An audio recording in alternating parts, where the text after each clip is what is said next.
Welcome to the greatest color queen cactus in existence. I'm here with my lesser halves. No, I'm just joking. I'm here Wouldn't we be thirds? Yes, it would be, but that had to come out fast. I had to get Come moving. on, fast. Pause. Come on.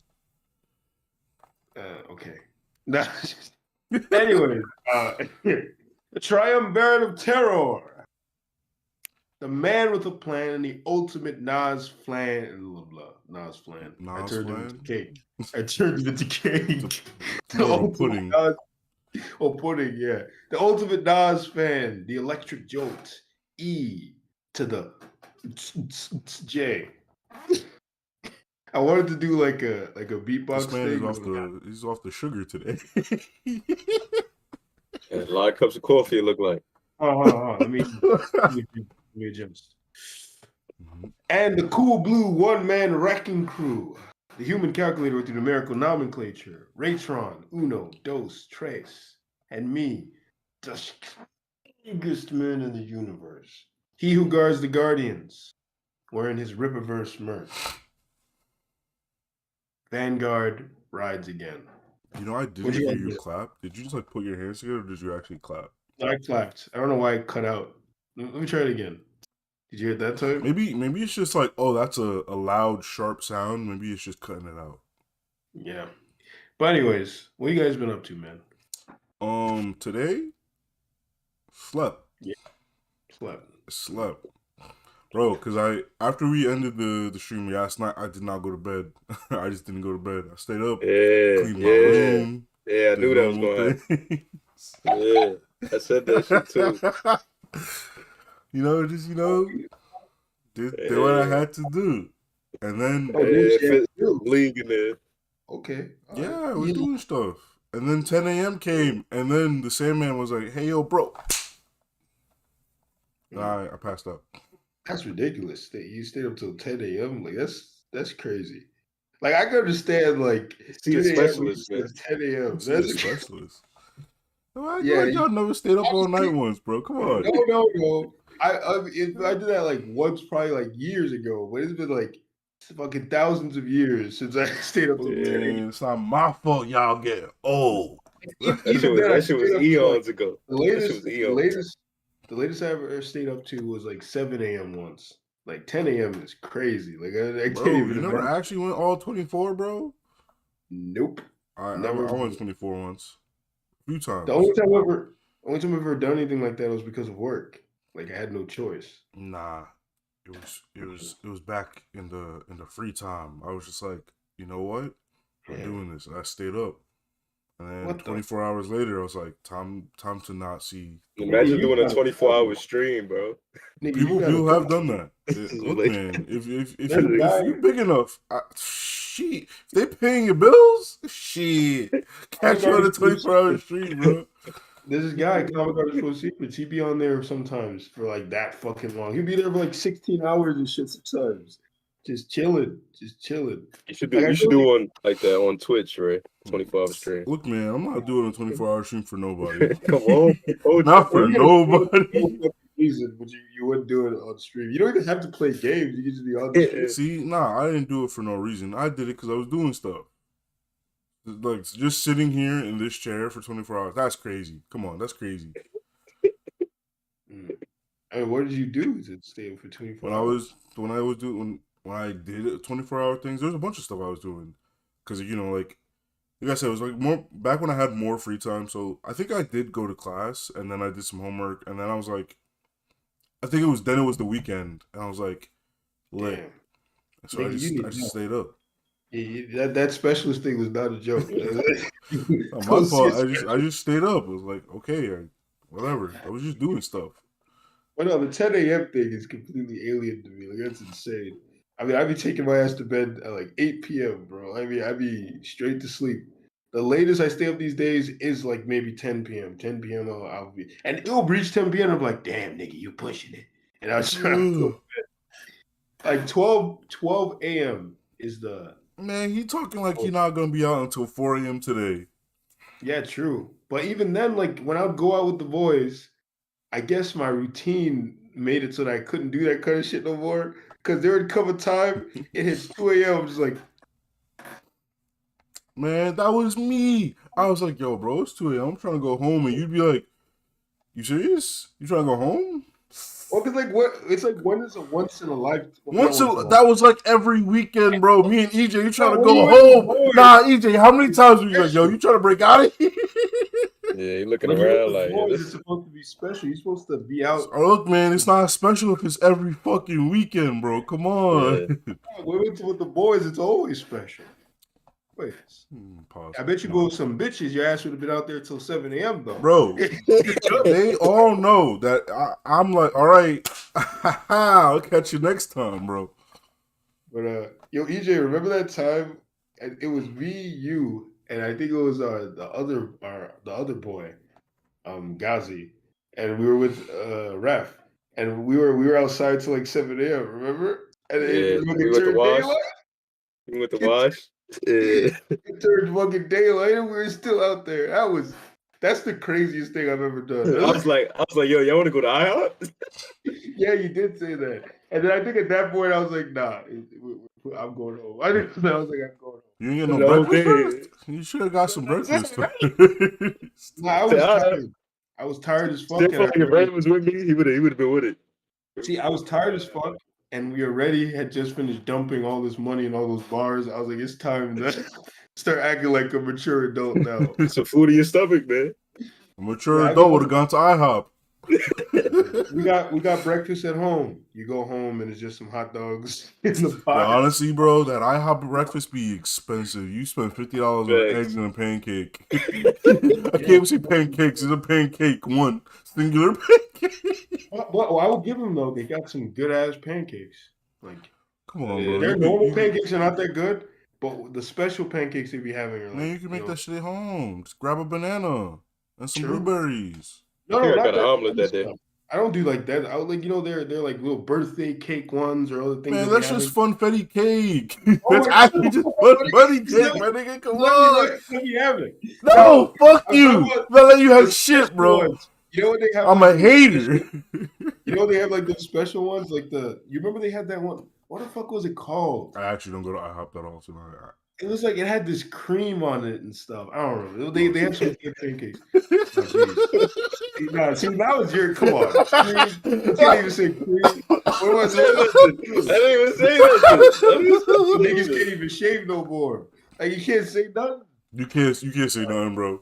Can't even eat some hot dogs out here, man. Oh like, my god, nigga, you out here eating glizzy? Oh, stop.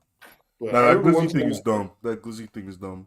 I remember one time at an IHOP, I paid for some girl's meal. And it wasn't even like the reason I paid for it is because one, I had the money at the time, so I could have paid for it. But also it was like we're sitting there, so the chick comes with us to IHOP. We decided to go to IHOP. She comes with us. I look at her, I was like, oh, you eating anything? She was like, nah, I don't really have any money, so I'm not gonna eat anything. I was like, why the fuck? Like in my head, I'm like, why the fuck did you come? I was like, what? Because she knew somebody was gonna pay. That's why she came, because she knew. You're right. She knew, bro. Bro, could you have done that? Would you in your mind? I'd be like, nah, bro, I'm straight. I'm gonna stay outside. No, I already told you I don't have any money from the job. I'm saying, or was she your friend? Yeah, you knew her. We were friends. I knew her? That's crazy. Yeah. Her name was we'll just say her name was Diamond. That should help you realize who she is. She was a mutual friend of Jay. Oh. Just think, yeah, there you go. Bro, I really racked my brain because I was like, I don't know nobody. I don't know nobody you know. But yeah, that one person. That one person. I don't know nobody you know. I don't know. Some wild circles, man. You try to say his friends. I'm just trying to say that we're not friends. This is a business relationship. Oh, like Evan Freach. Yeah. Those niggas are lying. They're fucking lying. Bro, I don't care. No, I mean, I think what they mean is they just don't really associate much outside of the videos and shit. Yeah. And I can understand that. Like, I can see that because, like, I remember my coworkers, they would be like, they'd call me friend and stuff, like, oh, we're friends. And in my head, I was like, we're not friends. We're coworkers. We're not friends. Also, I don't know. Like, it seems like that nigga Preach live a distance away. Like, I wouldn't be surprised if they don't hang out. Yeah. But anyway, they also have stories of going to each other's parents' houses and shit. I'm like, that's crazy. I could never do that shit if I'm not your friend. but that's the thing with coworkers. Sometimes you will have weird. Like when I went to the party, I barely knew that coworker, and she kept inviting me to parties with her. I just went with her to go to do lunch the other day. I thought you were about So to it's say like, laundry. I thought you were about to say laundry. I was like, what the fuck this nigga going to do a laundry wow, for? I look like ref to you with the people laundry. Yo, I bro, look cause I'm just like, yo, just ref, imagine she's like, hey, yo, Gino, I'm gonna go do my laundry. You wanna come through? ref would Like, be happy. just. Ref would be happy for that joke. Because yo, ref told me he was washing the people dishes and stuff. I was like, Well, what he the was fuck? washing them because he ate food. So he ate the food and then he was like, let me wash the dishes. No, he watched him because he felt pity. He felt, Hey, with he a felt with sorry a for him. cigarette in his mouth, just No, there's more to that story that was fucking hilarious. I should probably let him tell it, but it was so. You know what they had on the thing he told me because he's telling me the story. That story was so funny. He's like, they didn't even have a sponge, and I was like, oh, what did they Nigga have? had no They had the thing that sponge. you use to wash the toilet bowl. That's what they had there instead of. So you had to wash the dishes with that. So Nah. It's more sanitary to use your hand. Wait, they never used it in the toilet bowl. You I saying? don't think so. I don't think so. I'm assuming. See, but You that never thing is know. more expensive than a sponge. A sponge is like 90 Yeah. cents, bro. I don't know what was going on. So he's washing it, and he said the guy was like, "Oh, you ain't even gonna wash them correctly." And he's like, "What am I supposed to do? Like, you can't wash dishes with this. Like, this is not the tool to wash dishes with." Oh man! So And they were man's is in your kitchen washing your dishes with inadequate tools. You gonna look at him and like, damn, this thing can't even do it right. Like, yeah, it's crazy. what And did they want him to go buy a sponge? maybe. And like Nah, bro. the other Bro. funny part I that would have stopped washing the dishes if someone like walked up to me and said some shit like that. ref is like a modern day Christ. So he's out here performing miracles. You Nah, know? bro, because that'd be crazy. It's like, oh, word? I mean, I guess I'll just leave these here for you when you got the proper Oh word! tools. Like, No, no. Oh word, say less. Just drop the name. you break a plate and you're like, oh, man, you see, if you had the proper tools, that wouldn't have happened, so. Yeah, but like the other funny parts of that story is when the funniest part that I always think about that kills me all the time is when he said the guys, because he said it so like he wasn't trying to say anything. He said it so offhand that it was just like a thought in his head. He's like, yeah, I'm there looking down at him. He's like, well, actually, he's taller than me, but the way he is, it feels like I'm looking down on him, even though he's taller than me. And he just continued the story, and that was just that fucking killed me. I was like, this shit was so funny. He's like, the nigga's just so decrepit that he has to look down on him, even though he's taller. But he was painting their bathroom, right? Because this nigga ref went there and remodeled their house, right? So he's painting their bathroom, and the guy walks in and starts saying, "Oh, I want to help," and like takes his shirt off. And ref is just like, "What the fuck? Like, why does this guy take his shirt off?" And then, like he's like, "Oh, what do I do? What do I do?" And ref is like, "Look, man, I know what I'm doing, and this is a lot of stuff can happen when you're painting. Like it'd actually be much easier if you just let me do this by myself. Like just let me work, bro. Like don't interrupt. Too many cooks in the kitchen. Because I definitely know that feeling. Like I try to explain that to people all the time. Like I remember at my old job, there'd be sometimes when people would come and try to help me with something I was doing, and it'd make it worse and start distracting me and knocking things over. And I'd be so angry. I'd be so annoyed sometimes. And like so a few times I would just turn and be like, look, this would be easier if I was by myself. Like, I'm sorry, I really don't need your help. Like I can handle this. And then there's like, oh, okay. And I was like, yeah, thank you. Jesus Christ. yeah. What So about how do you? you tell them that? Yeah, how do you tell? Sometimes you just gotta say it. Like, Rip the band-aid off. yeah, you just gotta say it. Because like if you don't, the potential pain, like our boy Ray always finding a way to avoid the pain. The potential pain of not telling them is worse than the pain you might inflict on them. But Hmm. what did you do with your day, EJ? Last night I actually finished watching the George Carlin documentary on HBO. It Oh, was cool. it I was should check. very insightful. Yeah, Because I got into his comedy like in the later part of his career when he was doing some of the HBO specials, yeah, and he started shifting into like the darker humor about the political commentary. yeah, Um, so I never like saw any of his earlier work when he was just what they call the straight laced comedian. and he would just make jokes that it wasn't Yeah, as dark. yeah, he made Hmm? a lot of deadpan humor back in the Yeah, day. deadpan humor.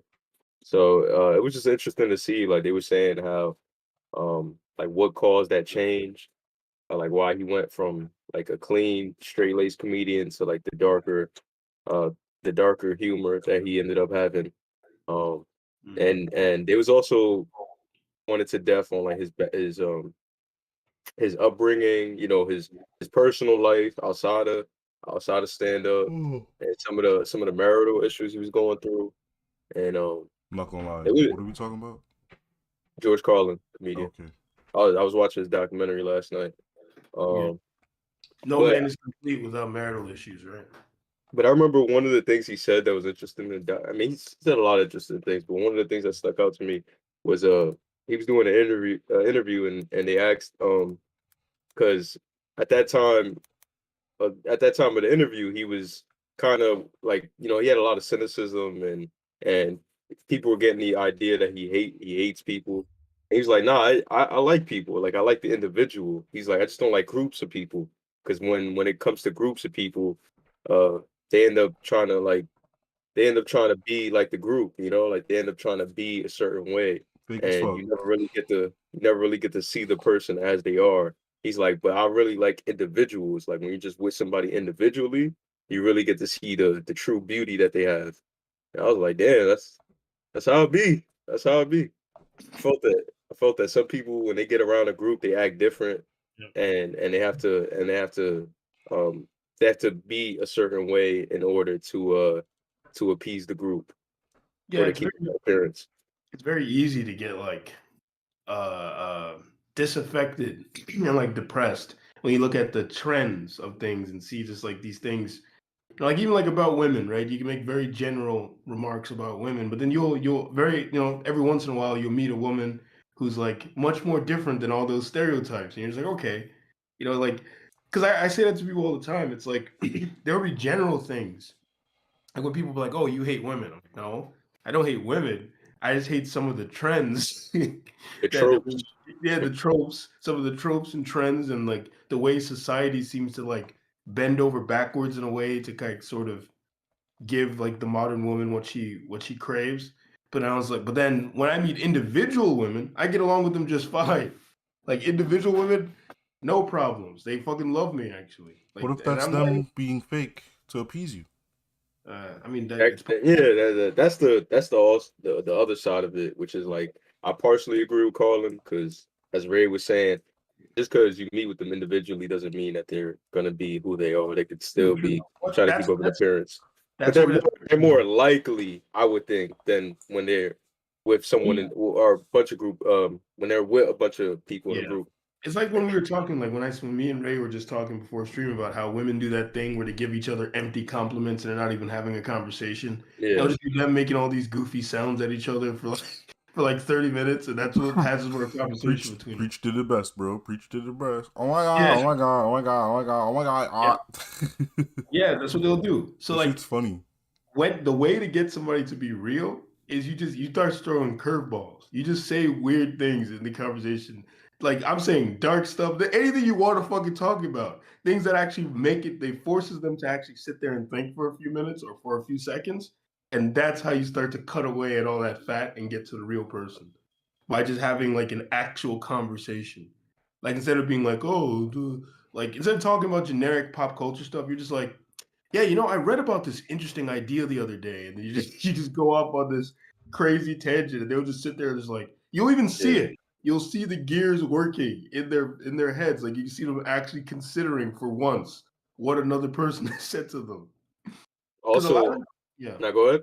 I was gonna say a lot of conversation, like I notice this, is just automatic. Like people will just say things. Like even I did it the other day. Like some guy said, "Did you cut your hair?" And I wasn't really paying attention. I said, "Nah, but I want to." And then I was like, "But I don't want to." Why the fuck did I say that? I was like, "Why did I say that?" And then I was thinking in my head about that's how many conversations go. Like someone says something, the other person says something in response, and it's just them responding, and none of it's actually genuine or real. They're just responding.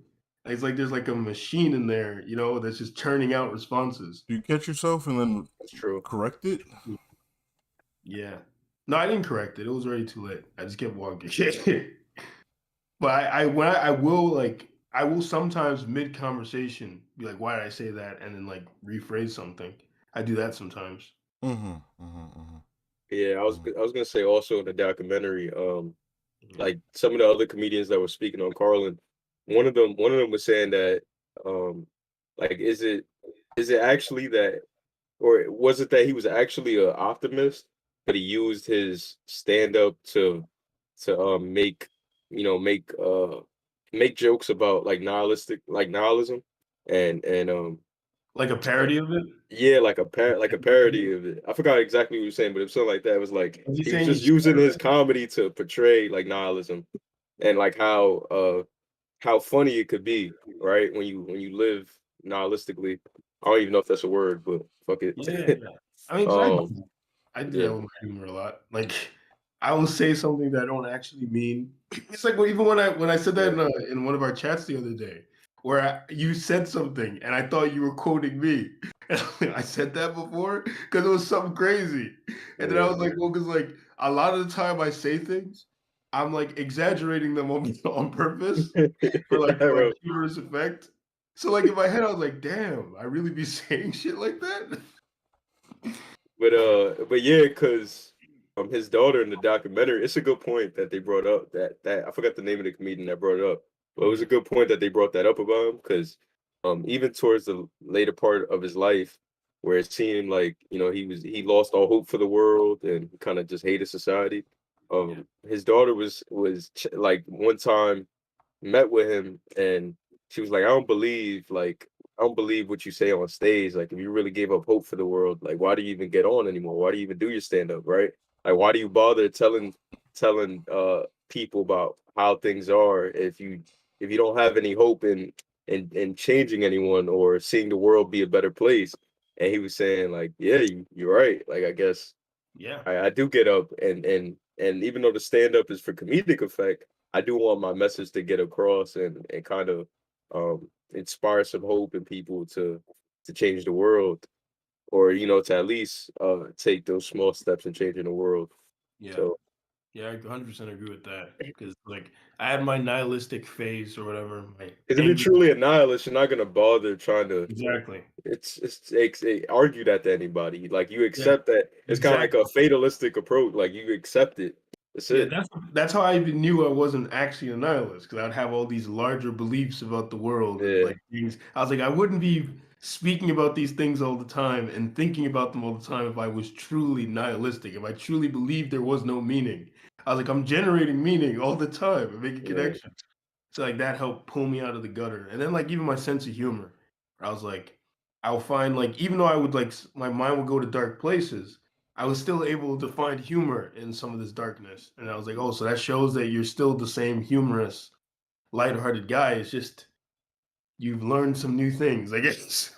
That's all. It's like the same personality remains, just you've learned some new stuff that shocked you a little bit. Because like I've had some pretty weird experiences, like some core experiences that shaped me into who I am today, right? One of them, and I share this with the people at work, and now these stories help them realize why I am the way I am, like these things. One of the stories I told them was about how when I was a kid, I was in church, and then like the pastor was talking about like you when you die you go to heaven and all that, and I was sitting there thinking about that. So I got curious, and I was reading this like it was like a Jewish thing, and it was talking about the idea that you actually just die. Like it was like a pamphlet. It was like you just die, and when Jesus comes back, you wake up out of the ground, and then it's paradise on earth. And I was like, well, that's crazy. And this is when I was a little ass kid too. I was probably like 7 or 8, right? So then as I look it up on the internet, I start using my computer and Google, are we? I just discovered a lot of other shit too, looking this up. Like it was like an atheist thing. And I was like, oh, is there life after death? And this thing, and I'm this little child who's raised on the idea of heaven. It's like there's nothing after death. After death, you just die. You die, and that's it. And then your body rots away. And I'm sitting there reading that shit, and then I got depressed. I was a fucking kid, and I was scared. No, see, no joke. For like a year, I was scared that if I went to sleep, I would die in my sleep and not wake back up. And I used to be sitting there terrified to go to bed. And And you I'd be still sitting there never made scared. it to 24 hours? That's crazy. No, well, that was when I was. There probably were times when I was a little kid that I've done that. Actually, to be honest. I remember So the yeah, first time I stayed up all night. It was actually because Adult Swim played. I think I probably No, it have was done. the day before Adult Swim played. I stayed up all night watching Looney Tunes. I was like, yo, that shit was lit. Let's do this again. And then I'm there waiting for the Looney Tunes to drop at 9 p.m. And then they're like, everyone out the pool. It's time for Adult Swim. I was like, what the fuck is this shit? Yeah, I remember the first time I discovered Adult Swim too. But yeah. So that Let me see what fucking day that was. traumatized me for a little bit. And then the other thing that led to me becoming much more analytical. Right. I was always a kid who noticed stuff, but then I started considering them more deeply after that experience. Right. And I remember figuring out that Santa Claus wasn't real. And this is what I get when I was a little kid. I sat there thinking about how all the facts of Santa Claus didn't make any sense. Like that he could travel around the world that fast. Like there was like another. I was like, but I've seen mom. When I told the girl this story at work, she was dying. I was like, I've seen her buying the gifts. It's like it's not possible. If it's her buying the gifts, he can't be Santa Claus. I remember sharing this with my sister, and we're going back and forth as kids about this, like we're some great thinkers. Like, It's like, no, you don't understand. Santa, she was just buying those gifts because Santa told her to buy those gifts. Santa had given her the money. and then when I finally converted my sister to my way of thinking, we tried converting other people. We're telling other little kids. You're We're the telling cult? adults. You're the cult of anti-Santa, bro. We became- Yo, everyone meet me here on the 25th. No, the 24th at midnight. We're going to drink the Kool-Aid. We're going to catch this guy in the act. And we try to tell the adults, and the adults in the deli just like, no, he's real. He's real. Like, you fucking asshole. It's like you don't have to do this. It's okay. You put him, you work for them. He works for them. Yeah. But anyways, I guess I'll get into one of the things that I. Oh, wait, that quick I noticed anecdote. today. It's not an anecdote, it's just a quick side fact. First day of Adult Swim was September 2nd, 2001. I literally think I remember fucking the first time I discovered Adult Swim. It was Futurama. It was the first show that I ever saw in there. That was the first show I ever saw. I generally was watching I was first confused. run. I was trying to figure out like what was the deal with this cartoon. I was just like, I don't It was understand. home movies and shit. Like, Yo, remember home movies might be is the first one. crazy. Home movies might have been the first one, and then Futurama might have been the second But I one. thought something was wrong with my TV, the way that Me shit too. looked. Me too. When I was a kid, I was like, "What is this?" I was like, "I don't No, know." I was genuinely confused because it was like one night I stay up and I watch Bugs Bunny and all them doing whatever they do, and then I'm like, next night I'm like, what's Adult Swim? What's going on here? There was another one. Oh man, let me see what this shit was called. There was another one that I remember when I was a kid too. That again, I was like, "What the fuck is this?" King of the Hill. Oh, Stroker and Hoop. That show. I was like, "What the fuck is this?" And it was just like one of their random shows that was only on for a little bit, but it was like they had a talking car, I think, and all that stuff. And it was like a parody of those shows like Starsky and Hutch, right? Okay, so their initial block was Home Movies, The Brack Show, Harvey Birdman, Attorney at Law, C-Lab, Oh, the Brack Show. 2021. Damn, we're older than C-Lab 2021 now. Isn't that crazy? Jeez. This C-Lab was supposed to be set 20 years in the future, and we've hit Oh, the past original 20 years. show. The original show came out in the 1970s. But Space Ghost, Coast to Coast, Cowboy Bebop. That was the first one. It was the first lineup. Aqua Teen Hunger Force joined soon after. So Great lineup. They eventually added Samurai Champloo to the lineup too. I forgot. but that was like years later. Mm. But anyways, I was looking at something, right? And it was like some red pill stuff. Well, it was an anti-red pill stuff because there was a recent Abba and Preach video where some red pill guy got exposed. He was talking about Donovan Sharp, right? He goes on and on talking about how you shouldn't marry single mom. And I've always thought this Donovan Sharp guy was a goofball. Like literally, even a few clips I'll see of him, I'll be like, this guy's goofy. Like, these people watch this guy. But anyways, I never watched him in depth. I would just see like little clips and think that was some goofy shit. Whatever, right? So hold on, let me check something real quick. Just realized that I had something playing. Trying to see if it finished. What the fuck? Ah, that's goofy. Oh, are you You fucking are serious? indeed Goofy. I sent to the New York City Give me a Department second. of Education. Give me a second. That's some goofy shit. What Cause I left. explain to it? Cause I left it. It didn't want to. Trainer. You went to Anyways, what? it was just something that I had playing for a trip, and I left it. It fucking restarted. Goofy ass shit. Anyways, so he would say stuff like, "Oh, you shouldn't date single mothers. They're ran through. They're old. They're useless. Blah blah blah, and all this shit." Then it gets exposed that he's dating a single mother who's like above the age of 30, right? And this is something Adam Breach talking about it now is funny because he got exposed about this for a while ago. And he still makes videos to this day, so it's funny. But it's funny because I was watching another video saying that this red pill examined guy, right? And this guy is hilarious because like I'm looking at it, I was trying to figure out if this guy is like worth anything, right? I'm looking at his channel Worth anything is and a strong statement. what oh no, what I mean like his content, not him as a person. Like if his content is worth like if it offers any action information, because he's like, oh, he's trying to make you think, right? I look at his content and like one of the videos like, oh, do men hit the wall just like women? Because like the idea is that women when they reach a certain age they're no longer sexually viable and they're not as viral and all that, right? Yeah, And then yes, like yes. it's like, yeah, that's their 30s, right? And he Mm-hmm. was pointing out that, oh yeah, men, this happens with men too. Oh, and also that when women start to get old, they become ugly, that kind of thing. It's like, oh, with men, that happens too. They can't produce as much sperm. And I was like, who didn't know that? I was like, who didn't know that? I was like, it's like I was like, it's like you have to be a fucking retard if you didn't know that men's sperm count starts to dip as they get older. There's testosterone and everything. And the other way he was proving was he was showing pictures of older men. And I was like, yeah, but they still have fucking money. Like those older men that he was showing, because these were famous men. I was like, you can bet that fistful of dollars gets them whatever they whatever they fucking need. Because like, let's be honest here. You guys aren't fucking no old lady, even if she gives you money. Like How old you maybe talking? like like some 70-year-old lady, you're probably not gonna do it. Like EJ, I don't think you're gonna do it.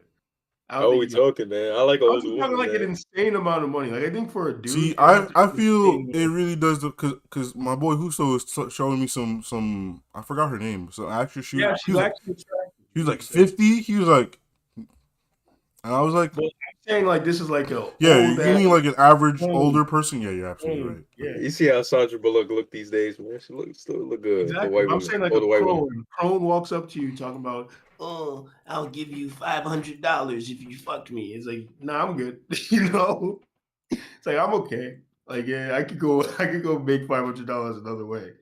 I'll give you 1,000. Yeah, it's all right. It's like I can make 1,000 a month. Probably I fuck can around make and no money. die. Probably fuck around and die Exactly. It's like while I'm it's fucking. okay. It's all right. But yeah, I don't know. So that video was just real funny to me because I was like, the things I guess that he's exposing. I don't know. Maybe there are a lot of dumb red pill guys out there who don't understand these concepts. But the things he was showing, I was like, I guess. But I was like, also, I feel like this is like common knowledge. Like everyone knows that men, as they get older, their T goes down. They can't produce as much sperm.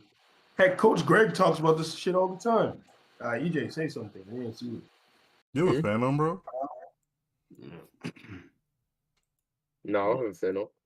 Oh, weird. But anyways, now we can get away from that red pill stuff. That was just something interesting I noticed. Do you guys have any favorite shows of that period of like maybe the 70s to 80s to 90s, like a favorite show that was like the core memory of yours? Wasn't really watching anything during that time period. Like, It'd you know, probably be the through Looney Tunes. Looney Tunes. Looney Tunes. I thought you were gonna say And Transformers. I wasn't around. It's an I think I 80s. started watching the Transformers in like 2005 or some shit. Cause I didn't watch the Gen 1 Transformers really. I was watching the Energon series. And like, I started watching the Gen 1 Transformers retroactively afterwards. But it really was the Gen 1. It was the Energon, the Cybertron arc. I have Cybertron even. Like I have the Cybertron Transformers. It's fucking beautiful. What about you, EJ? Anything from that classic period that you were watching? I mean, I say like I wasn't born in that era, but I did. My mom, she was a big fan of Thundercats, and she actually had like a Thundercats.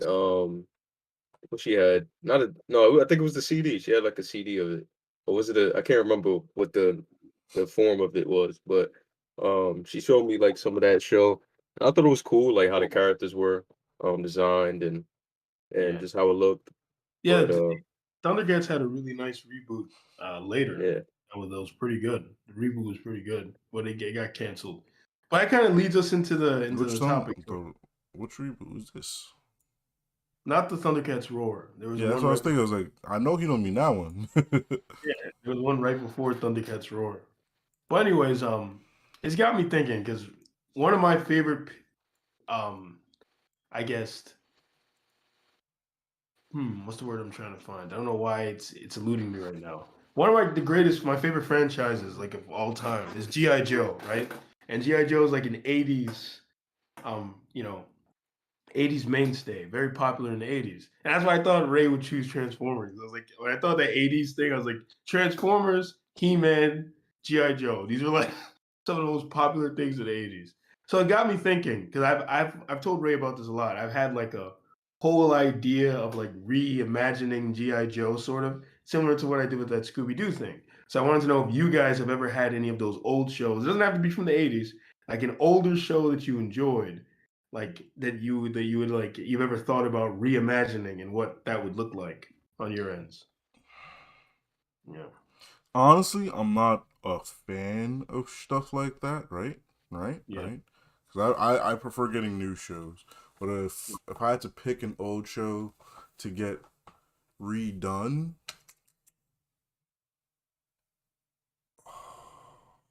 I can't say Transformers because there are so many Transformers shows. Like Yeah. there's a current Transformers show now, I believe, Yeah. or like it just dropped on Netflix not even that long ago. So like, Would you is there anything about Transformers that you would use to make a new story? bro, the amount of shit that happens to Transformers, I'm good. Exactly. I'm good. Yeah. I'm good because like, bro, anyone who's gonna sit here and pretend that they can make a better Transformer show is capping, bro. Like, So what is the thing that you've thought about? shit. Beyond your Scooby Doo, unless you wanted to elaborate more on Nah, your Scooby. we already done Scooby Doo, right? So that's what I want to talk about. I'm trying to stay away from Velma, honestly. I'm trying to stay away from that shit. Shit. Fuck. I literally had it, but now I'm drawing a blank. Let me look up a list of all the cartoons that's ever existed, bro. What No, about actually, you, no. I think I'd do another Looney Tune show. Looney Tunes? There already is another Looney Tunes show on HBO Max. There is? Oh, you mean Looney Tunes show, like the when they had the sitcom? No, I just meant like Looney Tunes in general. But the Looney That Tunes would show be wasn't that bad. maybe like a. What would your take on the Looney Tunes look like? You know, it'd probably not completely meta, right? But I'd still have Bugs be the 12 motherfucker that Bugs is, right? I'd kind of have it be like he's permanently playing the character of Bugs Bunny, and everyone else is off and on, like when they go to the set of whatever they're doing. And it's not even like you hate Ah, Bugs because of it. Like I don't think anyone except for Daffy. Daffy would hate Bugs for always acting that way because Bugs would just like constantly also, get all the good things that happen to him in life, and so Daffy'd almost be like like, "Yo, what the fuck?"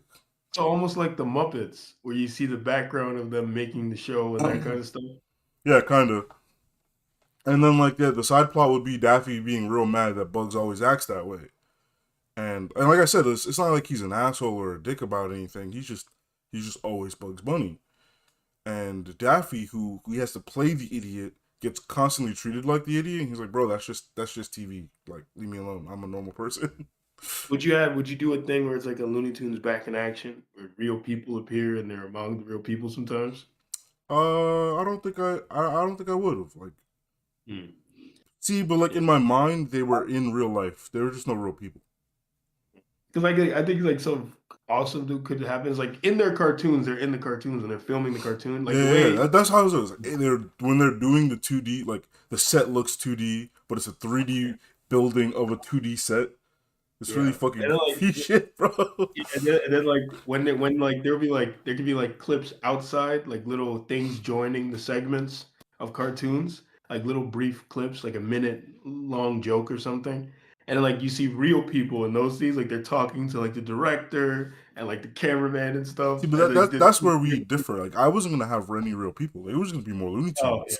So like they'd be in our 3D world, but there'd just be no real people.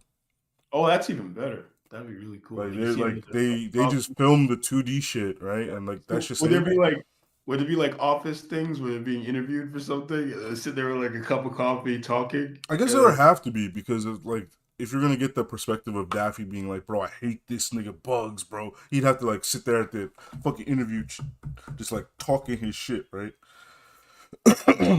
Oh, so it'd probably be a documentary then. It'd be yeah. like the making of Looney Tunes. You just have like the little. You still have the tunes, but then joining the tunes are these like interviews, like you Yeah, said. like it'd be this the making of the individual shows, and Yeah, then because they cross over like Bugs meets everybody. I'm pretty sure Bugs meets everybody, right? And that'd be. that's what I would do if I was gonna do a remake. And I'd like watch. it'd be kind of meta, but like not too meta, right? Yeah, Like the meta, it'd be like a meta inside of this world universe, right? yeah, Where they are breaking their own internal fourth wall, but they're not gonna break the fourth wall between us and the camera like yeah, that. They're not breaking that wall. yeah. I'd watch that. I would actually watch that. It sounds like an interesting show. But Yeah. even your idea about the Scooby Doo thing where they're fighting real criminals sounds like something I'd watch too. Like it gave me Spectacular Spider-Man vibes when I was thinking of it. I like progression, Yeah. and I What think about? Yeah, go for it. I would say I like progression. I think that's the most important part of a show. Because, like, I, bro, I can't sit there and watch Family Guy for 15 seasons because there's no progression. I can't do it. I can't watch South Park either. I can't do it. Really? Bro, I cannot do it. Well, South Park has progression though in the I latest mean, season. like, it has some progression, right? Like, there are some continuity things, but Yeah. overall, it's an episodic thing Yeah. where nothing really matters. And That's why I people. can't keep up with it. That's why people hating on Young Justice piss me off so much. Because the one thing they're really mad about is the progression. Like some people are mad that they didn't get to see some of the progression. But most people are just mad about the changes. There's like, oh, I miss when it was just like the original team. And I'm like, come on, guys. Like, you gotta be able to deal with change. Like, Like how shows long are could I great. watch a show about the same five niggas, bro? Like, I You can't can't sit there and do that. I exactly. I couldn't Seinfeld watch not Super. gonna be it. I couldn't Seinfeld watch not gonna be. Super. I don't watch that shit. I don't watch I Seinfeld. know I don't watch Friends. I don't watch Supernatural. Any of Friends those is cool. long running shows that Friends are is just about cool. the same three niggas. I can't do it. Seinfeld. I mean, not Seinfeld. Supernatural, like 15 seasons of niggas just Yeah. chasing ghosts the whole time, bro. Well, see, that's the It's thing. crazy. It was them chasing ghosts, and then they were just fighting the devil all the time. They fighting the devil all the time. Then they were I fighting couldn't do God. that. Yeah.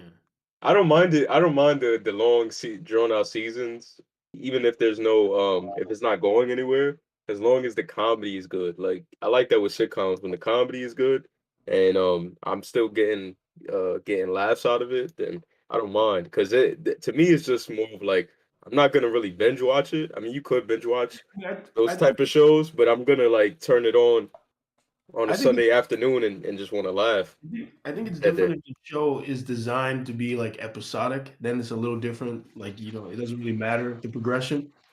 But Yeah. sometimes you could even fit in little bits of progression in an episodic show, like show that some things have changed. Something But like Yeah. that. I know a guy who literally sat down and watched all of South Park. Like he sat down and he was like, "I'm gonna watch all of South Park," and I thought that shit was crazy. South That's a Park got lot. mad jokes though. Honestly. I thought that shit was insane. They attack a lot of different celebrities. And So like, bro, it's not that I like dislike South Park or anything, but it's just like yeah, it's not not something where I'm yeah. like, huh, you know what I want to watch? I want to watch. Never crosses my mind to put that shit on. But like You guys see it. South Park also they keep up with the times. So as far as with the comedy, like usually when you watch like older episodes of South Park, they touch on like what was a common issue at that time or like Yeah. a new Yeah, thing coming into I've the watched South Park. I know. yeah. I just am not That's gonna a sit Family there Guy. and But turn it that's what on. that's what I liked about their jokes because they were reflective of the time. When you go back and watch, like, damn, people were really doing wacky shit like Like I that. Yeah, remember like watching the Family Guy. fucking the PewDiePie episode. I watched the fucking Yeah. internet episode with the chocolate Yeah. rain guy. I remember watching them. Oh, yeah. Yeah. I remember Family Like Guy. because I don't watch TV anymore. Like if I was Yeah. flipping through channels and I saw South Park early on, I might stop and watch it. But because I'm not doing that anymore, I'm not gonna go watch. I'm not watching those types of shows. But I think that was my connection with it too. Like I would stumble upon South Park, but I wasn't sitting there like your friend just binge watching it season to season. It was just Yeah, more of but like have you seen all the Yeah. episodes? Was my question. nah, Oh, no. nah. But I've seen a lot though. I've seen a lot of like South But, Park episodes. What I was gonna A say is, lot.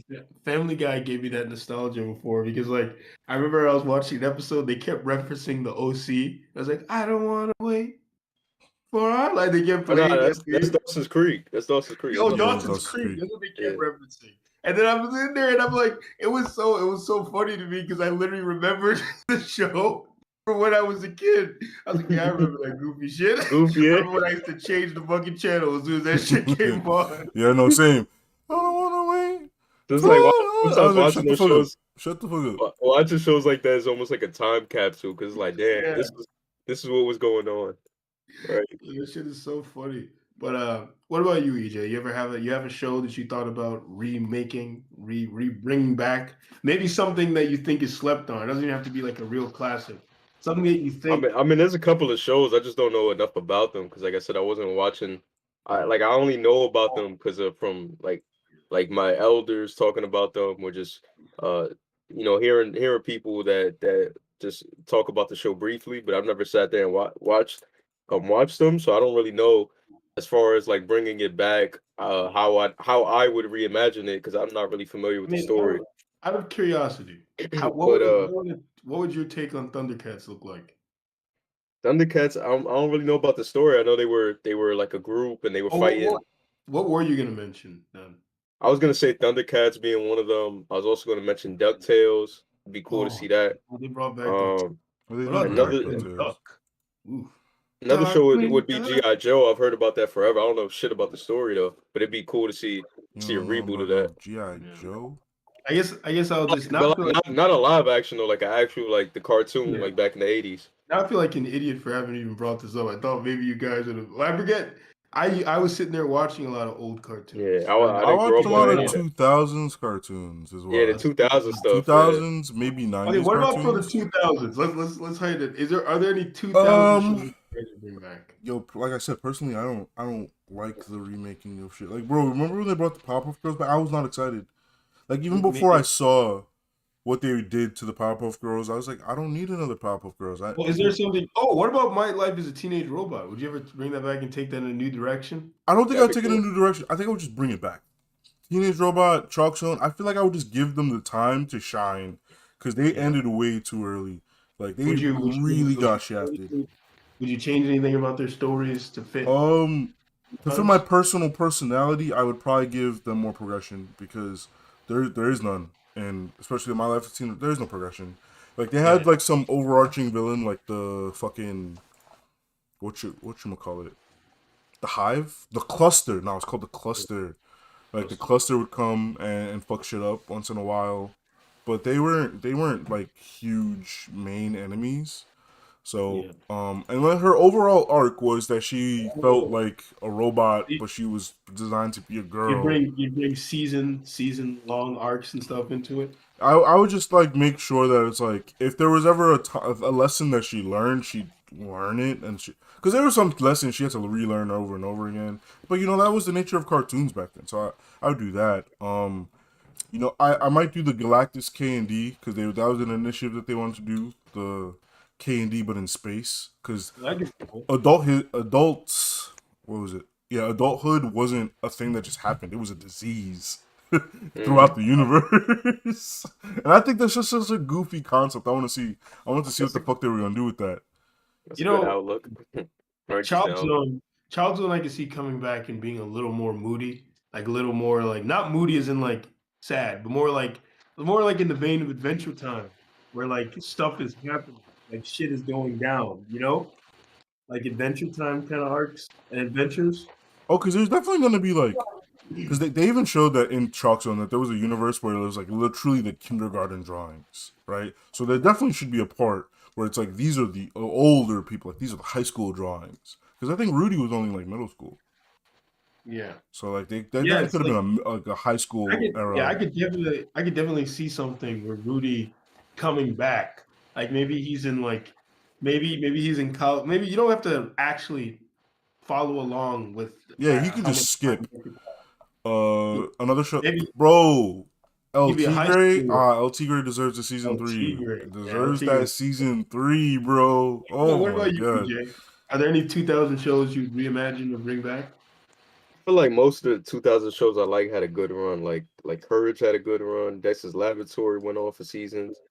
So it wasn't like I feel like most of those shows they got their due. Like they didn't get shafted in the way that a show like Chalk Zone or My Life You as a want? Teenage Robot did. But I would say if they were gonna bring back any of those previously successful shows, I would say just make them like, for example, with a K and D or like a Ed and Nettie, they're mainly, kids, right? So what they could do is like a Ben 10 approach where they just bring them back, but they're just a more adult version of themselves and see how, how they would be in that, in that age group, how they would get along, the issues they would encounter. It would be cool to see that side of it, instead of them just being kids. Yeah. Hmm. It's funny because when I was a kid, when I was in high school, I remember I used to play Fusion Phone, and then Fusion Oh, Phone got me thinking about like it would be fucking Fusion cool Fall. I if there fucking was played the beta of that game, bro.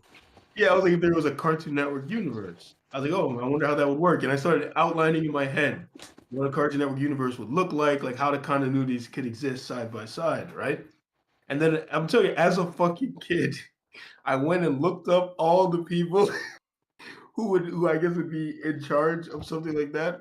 And I fucking wrote a mass email and sent it to all of them. Did you And actually?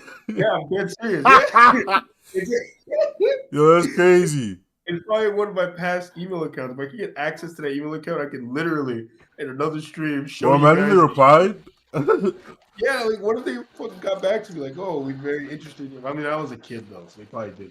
It was like, yo, bro, if you go to CalArts, hit me up. So yeah, because I remember I was like, that would be so cool. Because like the Dexter Fusion Falls take on Dexter was gangster. Fusion It Fall was take cool. on Dexter was the coolest fucker in that show, in the Yeah. game. He was literally that nigga in the game, bro. Yeah. It was like, oh man, yeah, this thing came. Dexter decided to save the entire universe. Like he's the reason we have anything. Reason we're even like able to fight back is because of that nigga Dexter. Yeah. Yeah. Oh, But oh, and the reason Ben couldn't just save the day is the Omnitrix just didn't work. yeah. Everyone knows Ben has super luck and invulnerability. But I mean, I guess since you Nah, guys wait, because I started looking up some 80s cartoons and like it started jogging my memory and there were some shows I would reboot. like go take one. Boom Bong, where was it? I literally just saw it. Garfield, nah. I do Voltron because that fucking Netflix series, it started off okay, right? You know, it had a little What'd you say? Voltron. Voltron. Yeah. But I do the 15 car Voltron, bro. You remember that shit? Remember that goofy ass shit? It's fucking stupid. It's fucking Voltron dumb, you bro. shoot? But I would do Voltron, right? And instead of, because the 15 car Voltron would just form the same fucking Voltron, like you're saying one robot. No, I'd change it. And I would make a bigger distinction of what the fuck the difference is between the cars. Because they had an air force, a ground force, but they didn't have a sea force. They didn't have a sea force. What the fuck? I would have them have boats and shit, bro. Come on. Yeah. Come that's on, kinda bro. weird. Sea Yeah, power is the best power. Like, why wouldn't you go? like they have, bro. I have the fucking figure too. Like I have it. What would you go for 2D animation? Nah. I think I'd go 3D. I like 3D for robots. Yeah, it would be really, really weird. It would be really weird. But imagine like doing some robot chicken shit where it's like they're action figures, but they can like emote and that kind of stuff. That'd be very experimental, and odd, but cool to look at. True. But Would you guys reboot home movies? home movies? Nah, Nah. I wouldn't touch it. You don't need to touch it. Yeah, Nah, I just wouldn't leave touch it. it. Worst I'll do is bring it back, and I think they did bring it back briefly, like a while ago. For the I could take that Voltron, you take that one. But for Voltron, like I said, I'd have them very distinct. All right, sea, air, land forces, right? You know, the five each of them could Yeah. probably form their own robot. And if they ever needed a time to come together and make one larger robot, I wouldn't have all 15. I'd have like 3 of each, like a 9 robot. Because 15 is a lot. Bro, I was putting that shit together and I was like, I didn't need this nigga just to be he's just the hands, bro. Like, there are 2 robots that are just individually the hands, 2 are just individually the feet. I was like, come on, you didn't need all that. You could have been an arm. You could have been an arm. Would you keep the villains of the original series, or would you try having some new villains? I don't remember the villains too much. So I can't say. I'd probably keep them. I'd add a few depending on the thing, right? I'd probably touch on some.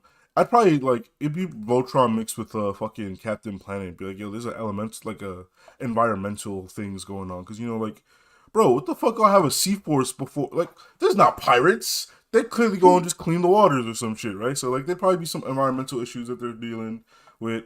So that's what I would do for Voltron. That's the one I would keep for the younger gen, like the real little kids, right? Because little kids love robots and shit. I was gonna say something, but I think I might save it for another stream, because when you mentioned Captain Planet, it reminded me of an idea I had of what I would do with Captain Planet. Then, yeah. Next, I just remembered this. This is my man's, the homie, Inspector Gadget.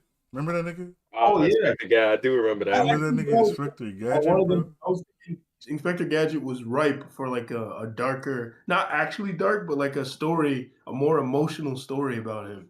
Like, bro, you can go so many different directions with this man. Like, you can Mr. Bean it. Like, you just make him Mr. Bean. Like, you really could just do that. Like, his super competent niece being like, how the fuck do you solve any cases? I don't understand. What would you do? What would you do? What would it look like? I think it would depend on the audience. I feel like having him be kind of, because he's already kind of incompetent, right? Like, having him stay the incompetent person with his niece, just like tailing along, like helping him solve shit, I think that's fine. Like, I think that's just perfectly okay. I'd probably just remake it as is, really. Probably tone down the dog, though. The dog is weird. Not like I'd remove the dog like a certain show that happened recently or nothing. You just make the dog a normal dog now. Yeah, it's a normal fucking dog. He could just sniff some shit out and be like, "Hey, yo, this smell weird. This smell fun." Like, you don't gotta say nothing, bro.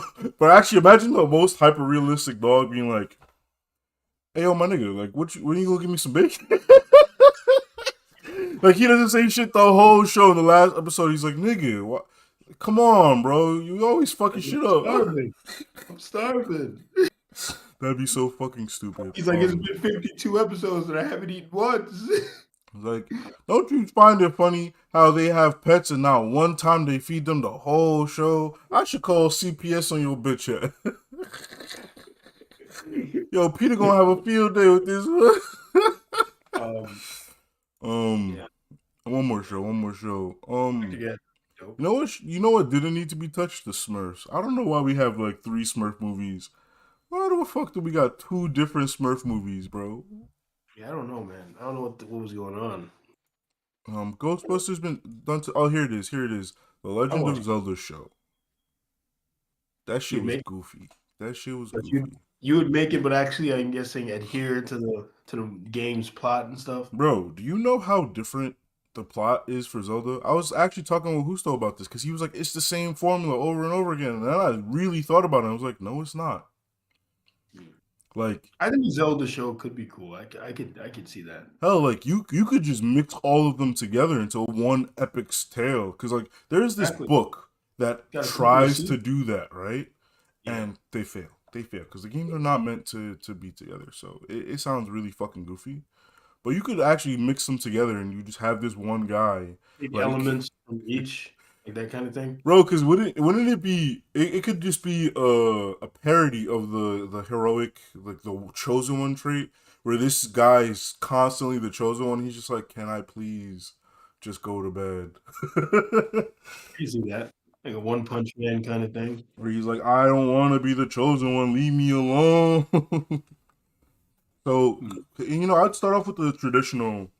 Well, I don't want to say traditional. I feel like it's the most well-known one, where he goes, he saves the princess, he beats up Ganon, right? And then he's like, all right, cool, I've done it. And that'd be like, I wouldn't even say season 1. That'd just be like the first half of season 1, right? Where you like, oh, it's a traditional story. He's the chosen one, blah, blah, blah. He did it.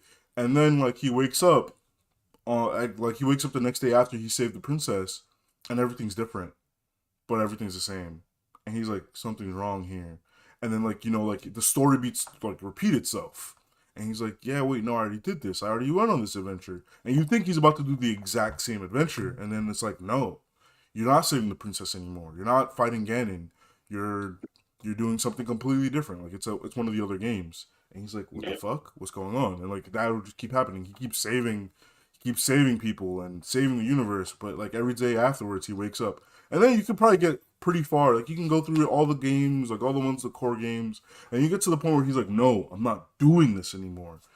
And then like, hell, it could be some weird shit where he becomes the evil person where he's like, if there is no more universe, I don't have to keep saving it type shit. Yeah.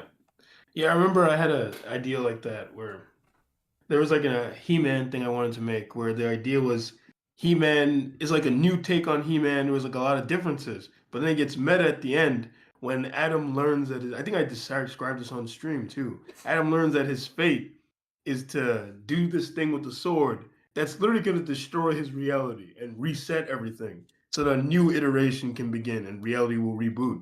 And when he learns that, he's like, I'm not fucking doing it. And he refuses. He refuses to do it. And then like, he's doing the wrong thing, but he's like, no, I'm not going to kill all my friends. Like the Eternals.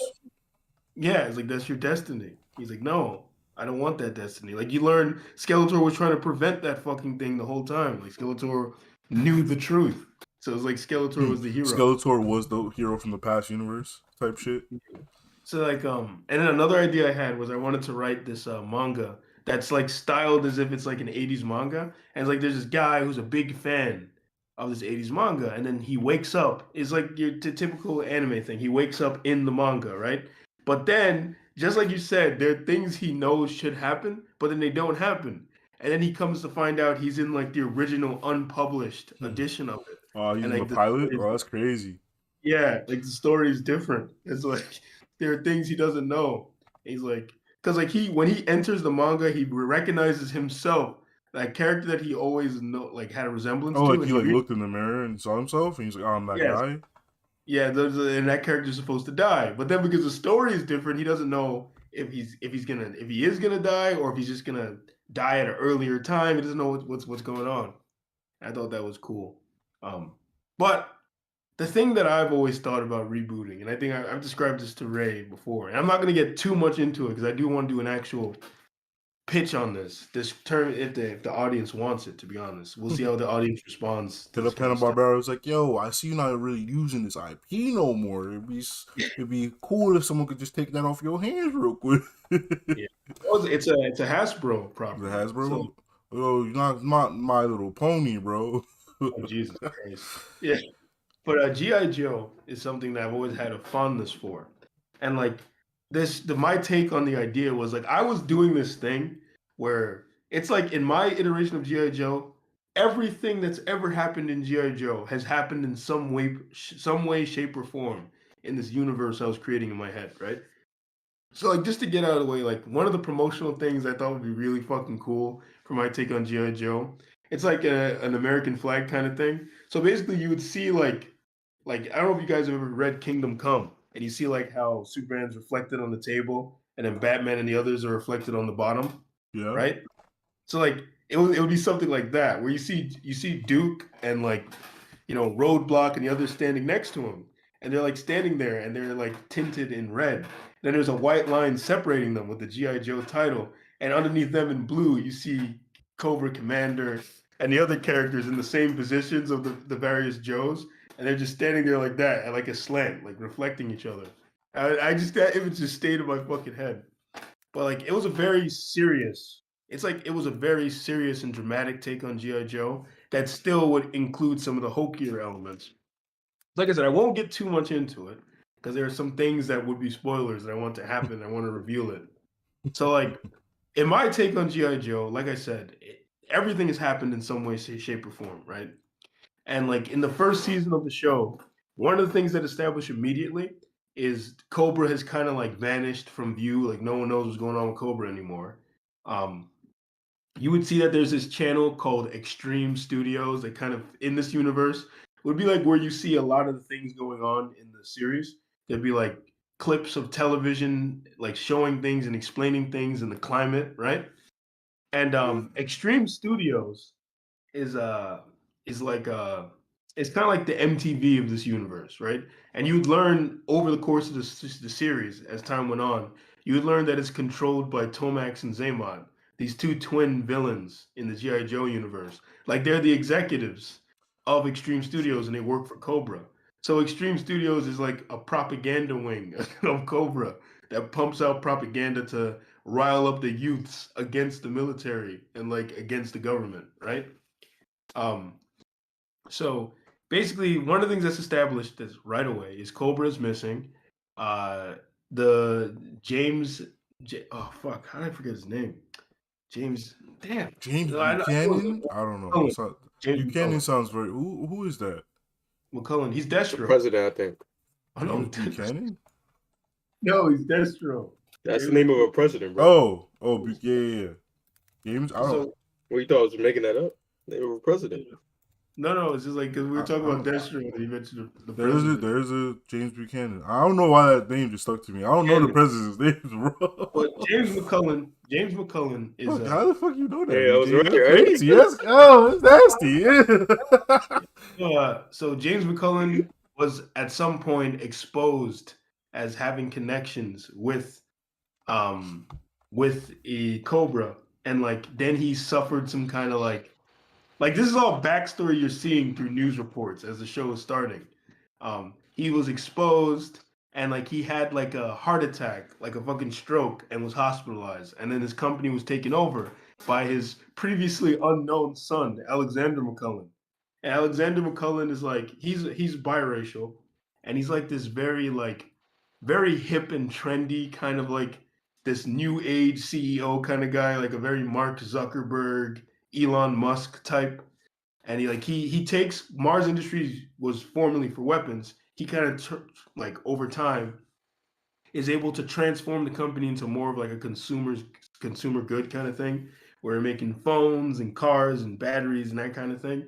And the company's profits have actually grown. Like they still have military contracts, but now they also do that other stuff. And like that's one thing that's established through like the news reports. And then you see that GI Joe's funding is in threatening of being cut because they were formed primarily to deal with Cobra, and Cobra's like not known now. So like there's a guy named Secretary Friedlow who's fighting hard to like try and like have the Joes like either replaced or diminished severely because he's like they're not needed anymore, right? It's like the first episode would be like Hawk, one of the Joes, trying to fight for the continued existence of GI Joe, and then like you would learn like over the course of the series that there's like a secret organization of various like military generals and like politicians and stuff called the Jugglers.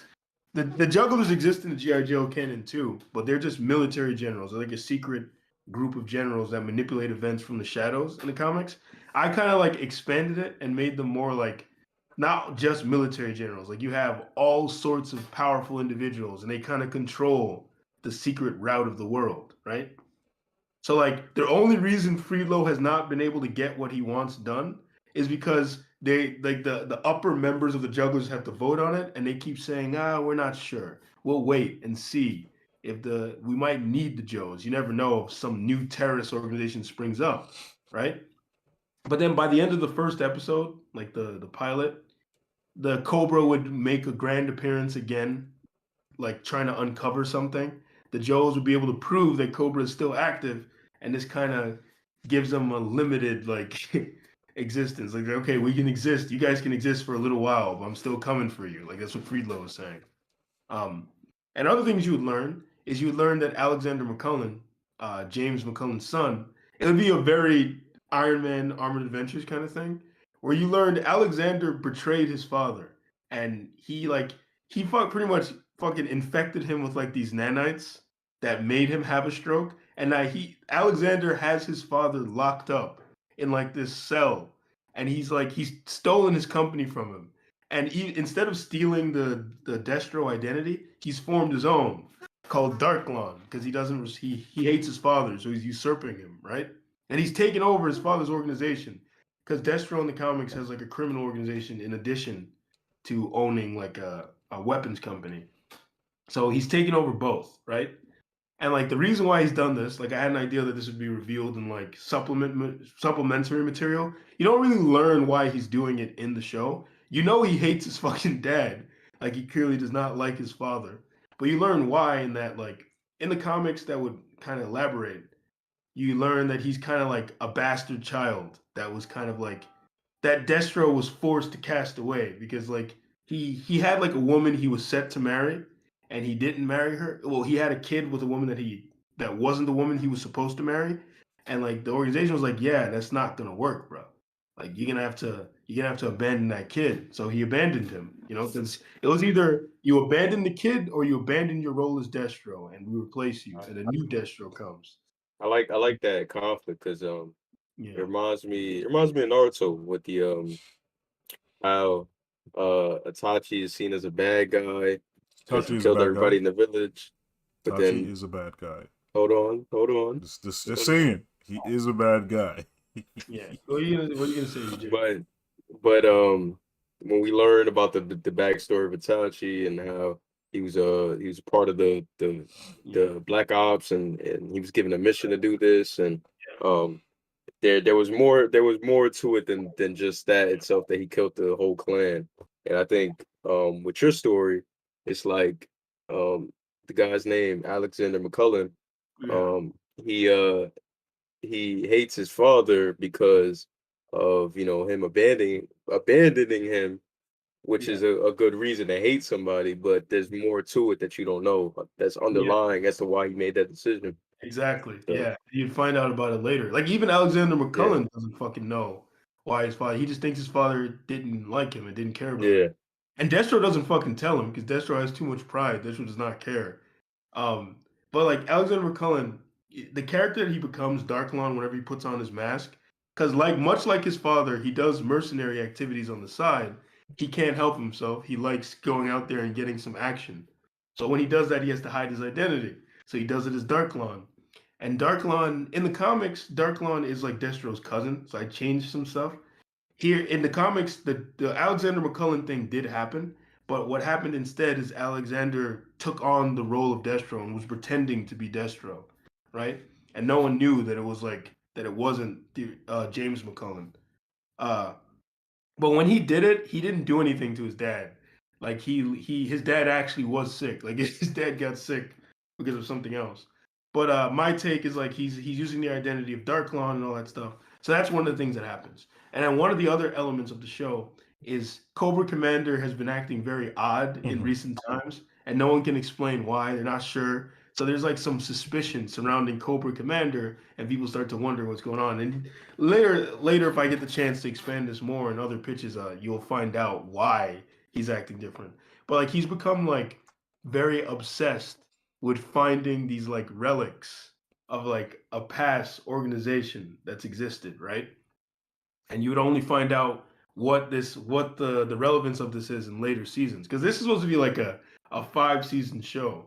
So there were like 4 seasons that have like a continuing storyline, and then there was a fifth season that's designed as the jump the shark season, where everything goes crazy, and that's like supposed to be the weirdest season out of all of them, right? Um, so the thing with Cobra Commander is the way I designed him is he acts cowardly like the original did in the 80s. But then like the thing is what people will be pointing out is that his like people in the show would be saying he acts completely different from how he used to. Like they're confused as to why he's become so cowardly and why he's so silly now. And like you'd even like I'm thinking maybe there could even be flashbacks where you see he actually does appear to be a little different. And they're wondering if it's an injury or something like that. That's an element in the show. There's like tensions brewing within the Cobra community or the Cobra organization. Um, and then beyond that, you'd have within GI Joe, there's something that happens. Basically, every episode would focus on either a singular Joe or a different team of Joes. It'd be like Justice League Unlimited. Like it wouldn't like Duke would appear like in the peripheral a lot of the time. Like he would be there often and be assigning orders and that kind of thing. But there'd be very few episodes focusing on him. Like near the end of like I was thinking like in like near like season think it was like season 3. There'd be like episodes focusing on Duke and also focusing on Cobra Commander, where you'd learn the origin of Cobra Commander and how he became. Although Duke can't know if he can trust Cobra Commander's story, like Cobra Commander might be lying to him because he learns this from like there's the typical thing where the hero and the villain have to work together. That happens, right? So, anyways, each episode would focus on a different Joe or a different team of Joes. That's what happens in the first season, and in the second season, there's the perspective shifts, and now we're focusing on different Cobra members, and you learn a bunch about different Cobras. So like you'd learn about James McCullen, like a little bit about how he came to be and where his sense of honor comes from. Because one of the stark differences between him and his son does not have that fucking honor. His son is not like him. So like basically like Duke in the comics, Destro has like a weird relationship with Duke, Hawk, and I think who was it? Fucking Lady J, I think it is, right? And it's the same, like Duke and Destro, they low key like each other, but not really. You know what I mean? Like they're fighting each other, but they have respect for each other. Yeah, Because like, standard. yeah, exactly. Like Warriors there were honor many and shit. exactly. So there were many times like yeah, where Destro could have just fucking murdered him or done something, and he didn't because he's an honorable guy. And Duke the same thing. Like Destro respects his fighting ability and that kind of stuff. And you'd even see like there'd be moments where he tried to recruit Duke like several times, and Duke was like, "Nah, I'm good, right?" Um, but his son Alexander in his Destro persona is not like that at all. Destro is, I mean, Darklord will shoot your ass in the back if he can.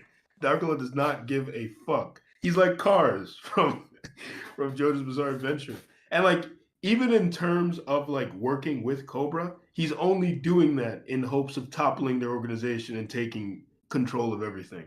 Like everything he does is an ulterior motive. Like this is how he is. Um, so yeah, that. And like there were gonna be like little episodes here and there meant to like there was supposed to be a episode I had where you learn about the Action Man. There's like this character in the IDW comics. He's like there was a British take on GI Joe called Action Force, but then they changed it into Action Man because Action Man was like the British GI Joe. So like there's like a British agent called the Action Man that you'd meet because like there's a character named Cover Girl, and in this episode, you'd Cover Girl's like undercover as a supermodel. Like she's not really a supermodel. She works for the government, but her job is to keep an eye on all these various entertainment types to make sure they're not like allied with any like dark organizations or that kind of thing. So that's why she's a supermodel to keep an eye, and they use her for like certain things. So she hasn't been active for a long time. She gets reinstated and sent to this party to investigate this guy named Baron Eisenblatt, who like might be a terrorist, right? And then she'd meet the Action Man. I remember in that scene, the way I wanted to have is when she first meets the Action Man, he like kind of messes up because she tries to seduce Eisenblatt, and he kind of messes it up, right? And he's like because he knows who she fucking is. She doesn't know who he is, but he knows who she is. And he's like in his suit and stuff, and he like introduces himself. He's like, "Oh, I'm Ian Noble," and like she like brushes him off, and he's like, "Okay." And then they meet up again, but this time in their gear, and like I won't get into it because there's spoilers in terms of like what ends up happening. But yeah, basically this like I said, this was supposed to be a 5-season show. So like some of the differences I guess in this show, like one of the weirdest, like there'd be weirder elements that get introduced as the show goes on. Like at first it'd be very grounded, but then weirder elements would come on. Like my take on Dr. Mindbender was supposed to be really fucking weird in that like it's like he was like you would see his flashbacks of his memories because like Mindbender's origin is so fucking stupid and like cartoony. Basically, he was a good-natured dentist who was trying to invent a machine to make it so it didn't like people were not experiencing pain when they were getting dental surgery. And he tested the machine on himself for some reason, and then it turned to fucking evil, and that's how he became. Huh. I hope That's this. goofy. I hope this revolutionized the dental industry. Oh, I'm evil now. Oh no. Yo, that's like what's his name? Night Brace. Oh yeah. Who's that? You don't know What? Night Brace? Kids Next Door. Young in these days, bro. Night Brace. I don't remember the name. I don't remember names, bro. He was The dentist guy. Hold on, look him up right now. The dentist guy. He was like kind of like Batman, but evil. Night Brace. What the fuck? What's with those You don't images? remember that guy? You don't remember This guy. Night Brace? Oh Night yeah, Brace. I don't remember his name though. Yeah, I He was remember him. He was literally Batman, but evil. He was Yeah, literally he just was a cool bad. character. He was just, bro. He would take off his retainer and throw it at you. Yeah. That was gross. He was a weird. They had some weird. He was a gross guy. Oh, Night Brace with a K though. Night. Yeah. Okay. So like, I didn't know it anyways, was with a K. I thought it was. An yeah, I thought N. it was an N These too. kids in this generation, man. Kids in this generation. Brother in Christ, you didn't even know. You didn't even know. Like the thing is, my take was supposed to like kind of play around with that ridiculous origin. So basically, you'd see like in the 1950s, he's a good-natured dentist, like the thing, and he'd be inventing this like machine that's supposed to be using like Mr. electricity. Jelly? No, it's like an electricity thing to stimulate your senses and to make it so it can become painless. And this time he doesn't fucking test it on himself. Is that what he did? He's like messing with it and tinkering with it, and the nurse mishears him and turns it on, and the shit like activates and fucking the sparks go in his fucking brain. So it's literally his fucking neurons are out of whack. Like he has brain damage. So he ends up getting brain damage. He's still fucking brilliant, but now he's like insane, right?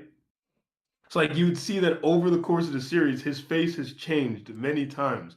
Like he's literally undergone various like revolutionary surgeries to make himself look different, and it's not explained why he does this. It's he's because he's nuts. Like his brain does not work correctly. So like in his most current iteration, he looks like kind of like Mahatma Gandhi or whatever, with like the mustache and stuff and the bald head, and he looks Indian. But the thing is, he was white. Like he was originally a white man. Like you'd see when you see the like him as in the past, he was like really like a white guy with blonde hair. But like you'd see like each year he would like change himself. Like there's a period where he looked like a young man in his 20s for some reason. Like various things. So there's that. And then there was something else. So another funny thing that I wanted to do. Fuck, what was it? Oh, in G.I. Joe, they did this thing where there was this team that gets introduced, like a rival team to the Joes. This team gets introduced too. They're called Phoenix Guard, right? And what ends up happening is Phoenix Guard, it has like government support, right? But what they do with Phoenix Guard that they didn't do with G.I. Joe is Phoenix Guard is seen as like basically in the history of G.I. Joe, there was a team in the 70s called Adventure Team, right? And Adventure Team had like a public relations division that would sell action figures and stuff about them and that kind of thing. Like there's like one of them literally existed, like went on as a show, like as like the team pretty much, ceased to exist. One of them, his reputation preceded him, and he ended up having these movies based on him. This guy named Bullet Man, right? And like Bullet Man has these movies that are like kind of like Captain America-ish, where he's like he has superpowers and he's saving the day.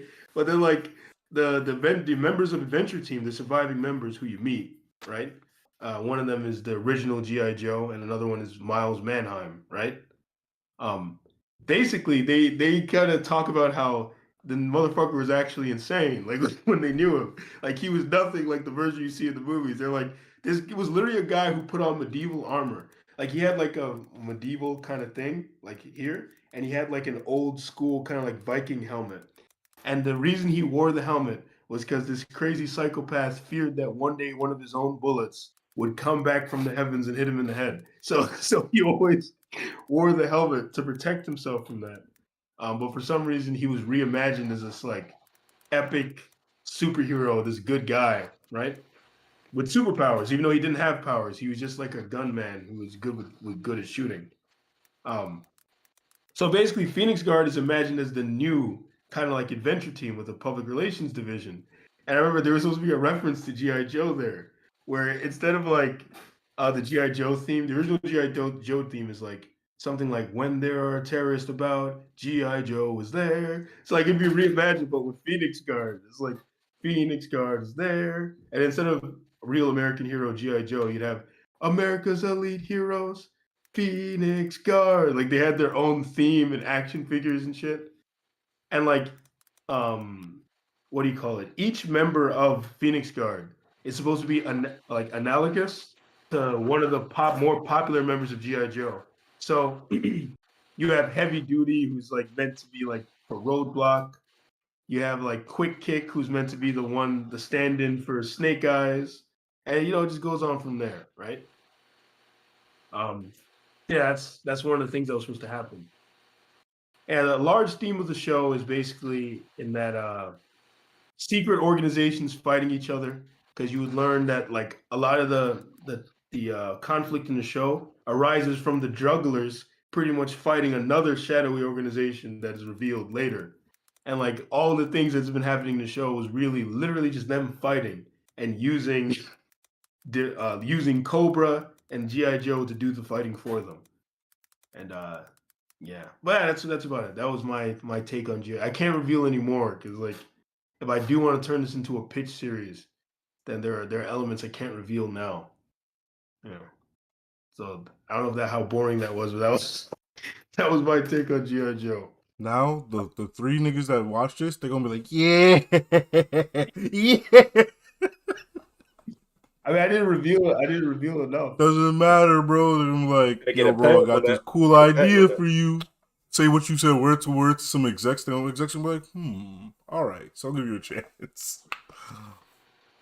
Yeah, but I mean, like even like I said, the tone is like, because like other cool things I wanted to have happen, right? Is Miles Manheim as Ray? I think Ray. I talked to Ray about this. You have in the comics. Miles Mayhem is who Miles Manheim is based on. Not in the comics, but in like there's a show called Mask a long time ago. It was like a riff on G.I. Joe and Transformers. Hasbro owns the rights to it now, but they didn't before. And they kind of incorporated it into the timeline of their like G.I. Joe and Transformers properties, right? And basically, two things happen. So as a reference to the main character of Mask, his name is fucking Matt Tracker, right? Matt Tracker is pretty much Duke. Like he's literally Duke. So what I wanted to have happen in G.I. Joe is basically the other members of the Joe team were like, oh, we got to introduce you to our new specialist, Duke. We got to introduce you to our specialist. And Duke's like, oh, why? And when they open the door and they introduce him to the specialist, you see Matt, and Matt looks just like him, but he's wearing like glasses, and he's like a much more like a nerdy and Clark Kent-ish version of Duke. So they look at it, they're like, Duke, it's like you have your own Clark Kent. They're like, isn't this nuts? And Duke is just like, you fucking dickheads. He's like, the right time for jokes. Let's get back to work. And the other thing is Miles Manheim, like he is villainous, right? But you only learn about his villainous stuff later. Like you would learn about his shady dealings and the things he's done.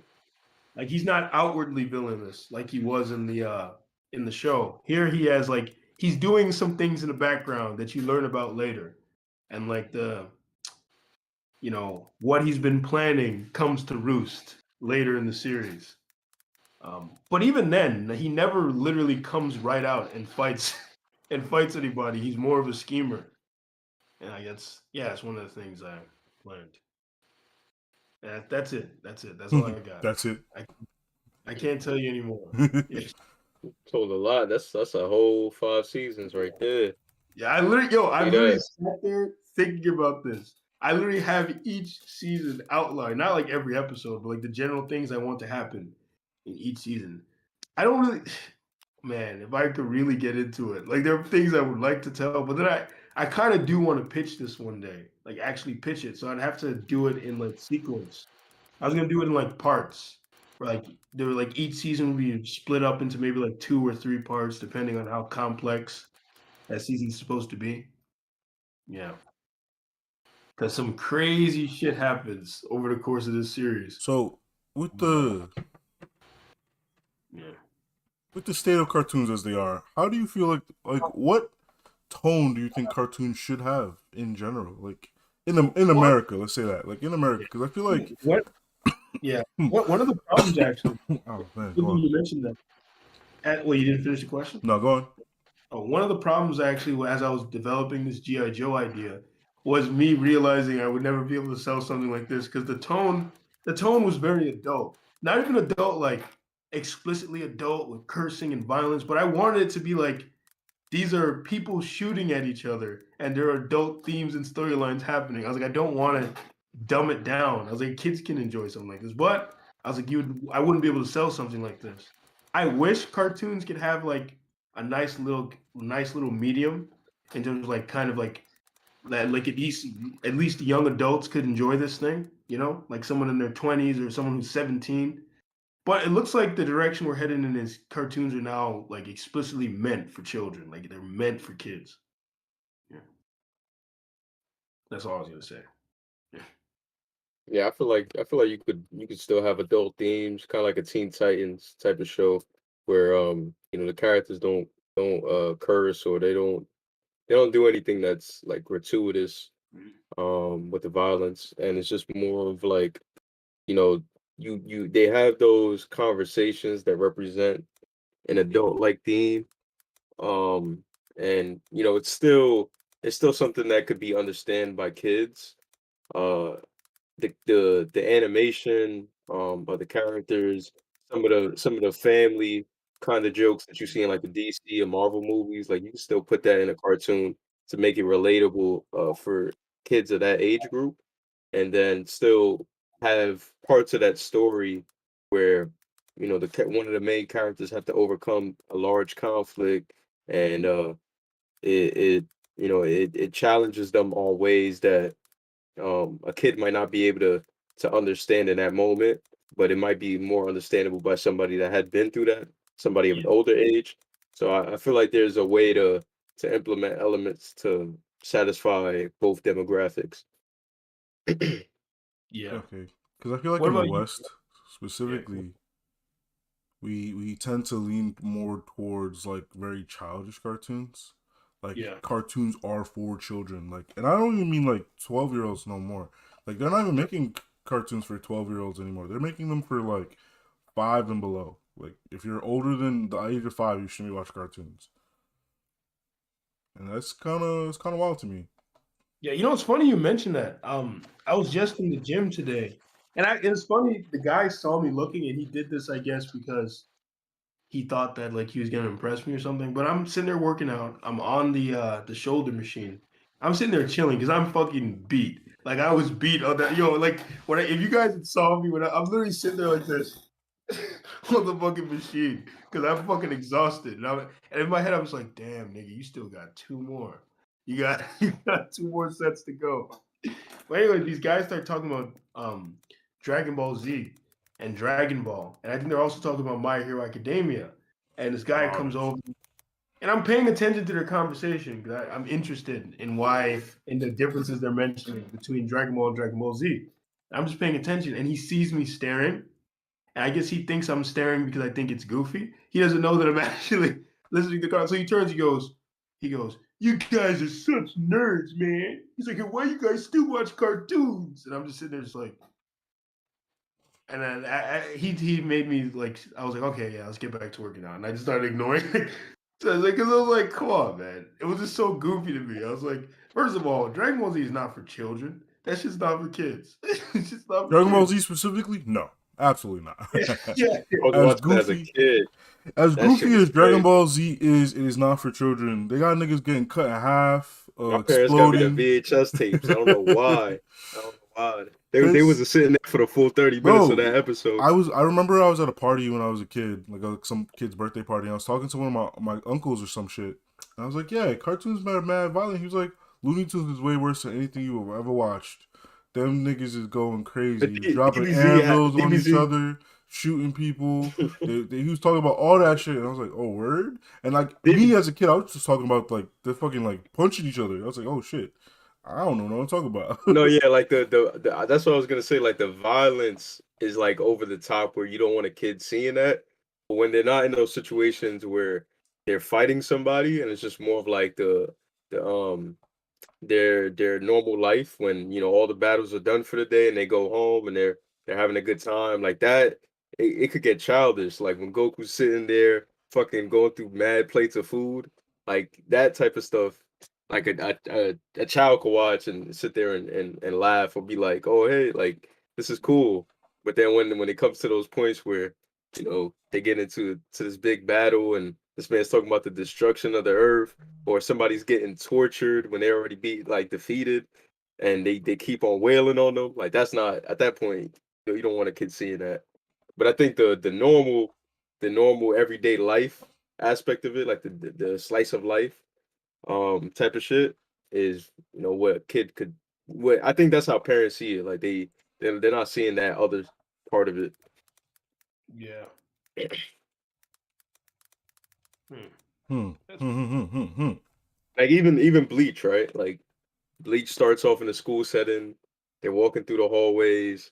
There's a there's there's class. Like it's a normal setting. Like it feels safe. It feels like something a kid can watch. Then it transitions into something else where it's a little bit more. It's yeah. I a mean, little bit more adult.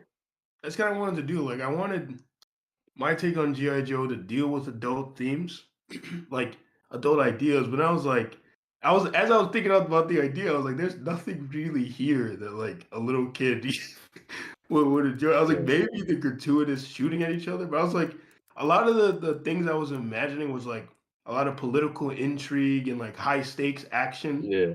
I was like, this is stuff that an adult would enjoy, not really a kid, you Well, know? don't you think that's kind of that's not fair? Yeah, Because yeah, yeah. That's one of the reasons why I was like, I guess I could never make this. I was like, it's made for adults. see, It's like not made. the reason I think it's not fair is because like look at all the shit that we got into because we just got exposed to it when we are younger, right? Yeah, Like my dad literally showed me a bunch of like the Gen 1 Transformers and shit, and I was like, "Yo, this shit is cool as fuck." Bro, now yeah. I was like a fetus. Like, so I was just Wait, are you thinking, saying you think that the kids would still enjoy something like that, I even feel if it like had? we are prematurely choosing for them, right? Like a lot of the things that are made is like, "Oh, this is made for 5 to 6 year olds," and it's like, "Yo, you're 40 years old. What the fuck do you know about what a 5 or 6 year old wants?" Right? Yeah, And it's not even like you're making it for yourself if you were 5. You're just like, oh man, my kid, he really likes that fucking TikTok thing. Let's make something really spazzy and whatever. true, true. 'Cause, yeah, I mean, when I was a kid, I would have really enjoyed a show like the one I was imagining. Like, I Yeah. would see some shit like that and find it, Yeah, especially but the if it was the concepts will go over your head though. The political stuff, the political intrigue, sort and all of. that. But not even when I I would mean, understand. if it depends. Yeah. I mean, no, because like I wouldn't like have like there wouldn't be like every episode. No, basically individual episodes would be your typical like kids kind of thing, where it's like there's a lesson that the character learns over the course of the episode. So like a kid would be able to relate to that, like somebody with like tunnel rat feeling useless or something, and then he realizes he's not useless, that he has something to contribute, stuff like that. Or Yeah, yeah, like there would be little things like that, lessons to be learned, or like in the episode that would come where you know um, Duke is forced to work with the commander, and they learn about each other and come to an understanding, and they realize that sometimes your enemy has nuance to him, like things like that. There'd be lessons in these episodes that kids could relate to. Yeah. And like I was saying before, it's like we are basically prematurely deciding what these people want. Like, think about all the anime that you saw when you were a kid. Like, you thought that shit was cool. That shit wasn't made for you. Like Hmm. Cowboy I Bebop really was not made for kids, but you fucking sat there being like, "Yo, this is cool." You remember nah. Samurai Champloo? That wasn't made for you at your age. That No, was not made for you. I actually didn't like Bebop when I first saw it on Adult Swim. I thought that shit was boring as hell. But then it came on at like fucking 1 in the morning, so I was already tired, and I'm just like, these guys are flying through space. I thought the animation looked cool, But I was just like, it's just boring. Like they The didn't theme really song talk was much. the theme Yeah, song. that theme song had me hype. When I was a kid, I was like, oh shit. Yeah. That shit's fire. But I didn't get into Bebop till like maybe 4 or 5 years ago, and I was like, nah, I mean, this I shit is won't lie amazing. though. I would see those anime all the time. I didn't know what the fuck was going on in them, but I would look at them. Like, they would bro, be cool. I remember I was watching Inuyasha. I was watching Sailor Inuyasha was Moon. cool. Yeah. Bro, I had no business being the age I was watching Fooly Cooly. I sat there watching it like it was the greatest show that I've ever seen in my life, bro. Yeah. But you know what it is? It's like some of the way they animate the shows is that like that colorfulness. Like I remember seeing Samurai Nah, Champloo. Fooly Cooly is muted. Nah, it's kind of it's subdued. It's really Fooly just Cooly is muted as fuck. They have mad adult themes. Like my man's was being abused by this older girl because she was lonely, bro. Yeah. She was just like, "Oh, your brother's not around. You can do." He's just like fucking hugging all up on him, and I was like, "Yo." Yeah, rubbing her boobs on him. She was smoking too. I think at one point she kissed him too. She really was just using my man's as a replacement for her brother, and like. These are ideas that I can internalize now and be like, yo, that shit was real fucked up. But I knew it was wrong when I was a kid too. What about death? How do you think death should be portrayed? Because there were some things that were supposed to happen in my idea, G.I. Joe Revolution. That's what I called it. That's a good question. How do you put death into a show? Like there was a thing where a lot of characters were supposed to die. Well, I feel like it really does depend on the show. If the concept of death is an important theme, you have to have it happen, right? Like you'd be like, yeah, that character is gone now. Like you don't even need to show it. Because imagine a parent never even had that conversation yet. You don't need to have all the conversations with your kid. Like we already talked about this. Your kids are gonna find out about shit. No, I'm saying death though. That's an important conversation, bro. Did your parents sit you down and talk to you about death? I can't remember exactly it being one conversation or just like it being like multiple discussions, and I'm just trying to like how I had to learn about it. I fucking Googled it on the internet and learned about it in the I definitely didn't Google it. Definitely didn't Google it. No one talked to me about that shit. One day my mom's best friend was just gone, and I just had to sit there and deal with it. Yeah. And then I remember going to a funeral as a kid though, and nobody explained to me. Like I'm just at the funeral, I'm just like not knowing what's going on. I'm running around. I think I'm chasing my cousin. Like we're playing tag at the funeral, running around, and then my aunt is like, "Yo, behave. Like sit down. Like what are y'all doing?" Like not knowing the etiquette and everything. And that's on funeral, them. like, that's genuinely on them because they brought kids not knowing nothing. Like that's on them. Fun fact, by the way, about death in cartoons. You know, Slade in Teen Titans. Yeah. Want to know why he isn't called Deathstroke? His name is supposed to be Deathstroke. Because you can't say Deathstroke. Yeah, they couldn't say death or dead in cartoons, so they just called him Slade. Although Slade sounded cooler. Slade is cool as name. But back to the main topic, I feel like like I said, I don't think you need to like explicitly show someone being killed on screen. Bro, they did that in Avatar. Jet died. Jet dies. Hell, Jet dies on screen. I was gonna watch that too. Come on, man. Man, he's a side character. Shut the fuck up. What happens in my thing, right? And it's very grim. No, but wait, tell me. Let me explain what's going on though. Like this man dies on screen. I'm asking you a question. Yeah, you're asking me a question? Yeah, no, but he already had Ray was gonna give his answer to it though, right? Yeah, I'm asking him when he said something about not showing it on screen. That's why. But yeah, continue with what you're saying. Oh yeah, because like Jet dies on screen, but it's in a way where it's like it's up in the air. And bro, they even bring attention to it later, where like someone who wasn't there, like straight up asked the team, is like, "Did Jet die?" And like they know the answer is yes, but they say we're not sure. Like they like have hope that he's, but they know he's dead. They know, like they know. Because I was gonna ask you, right?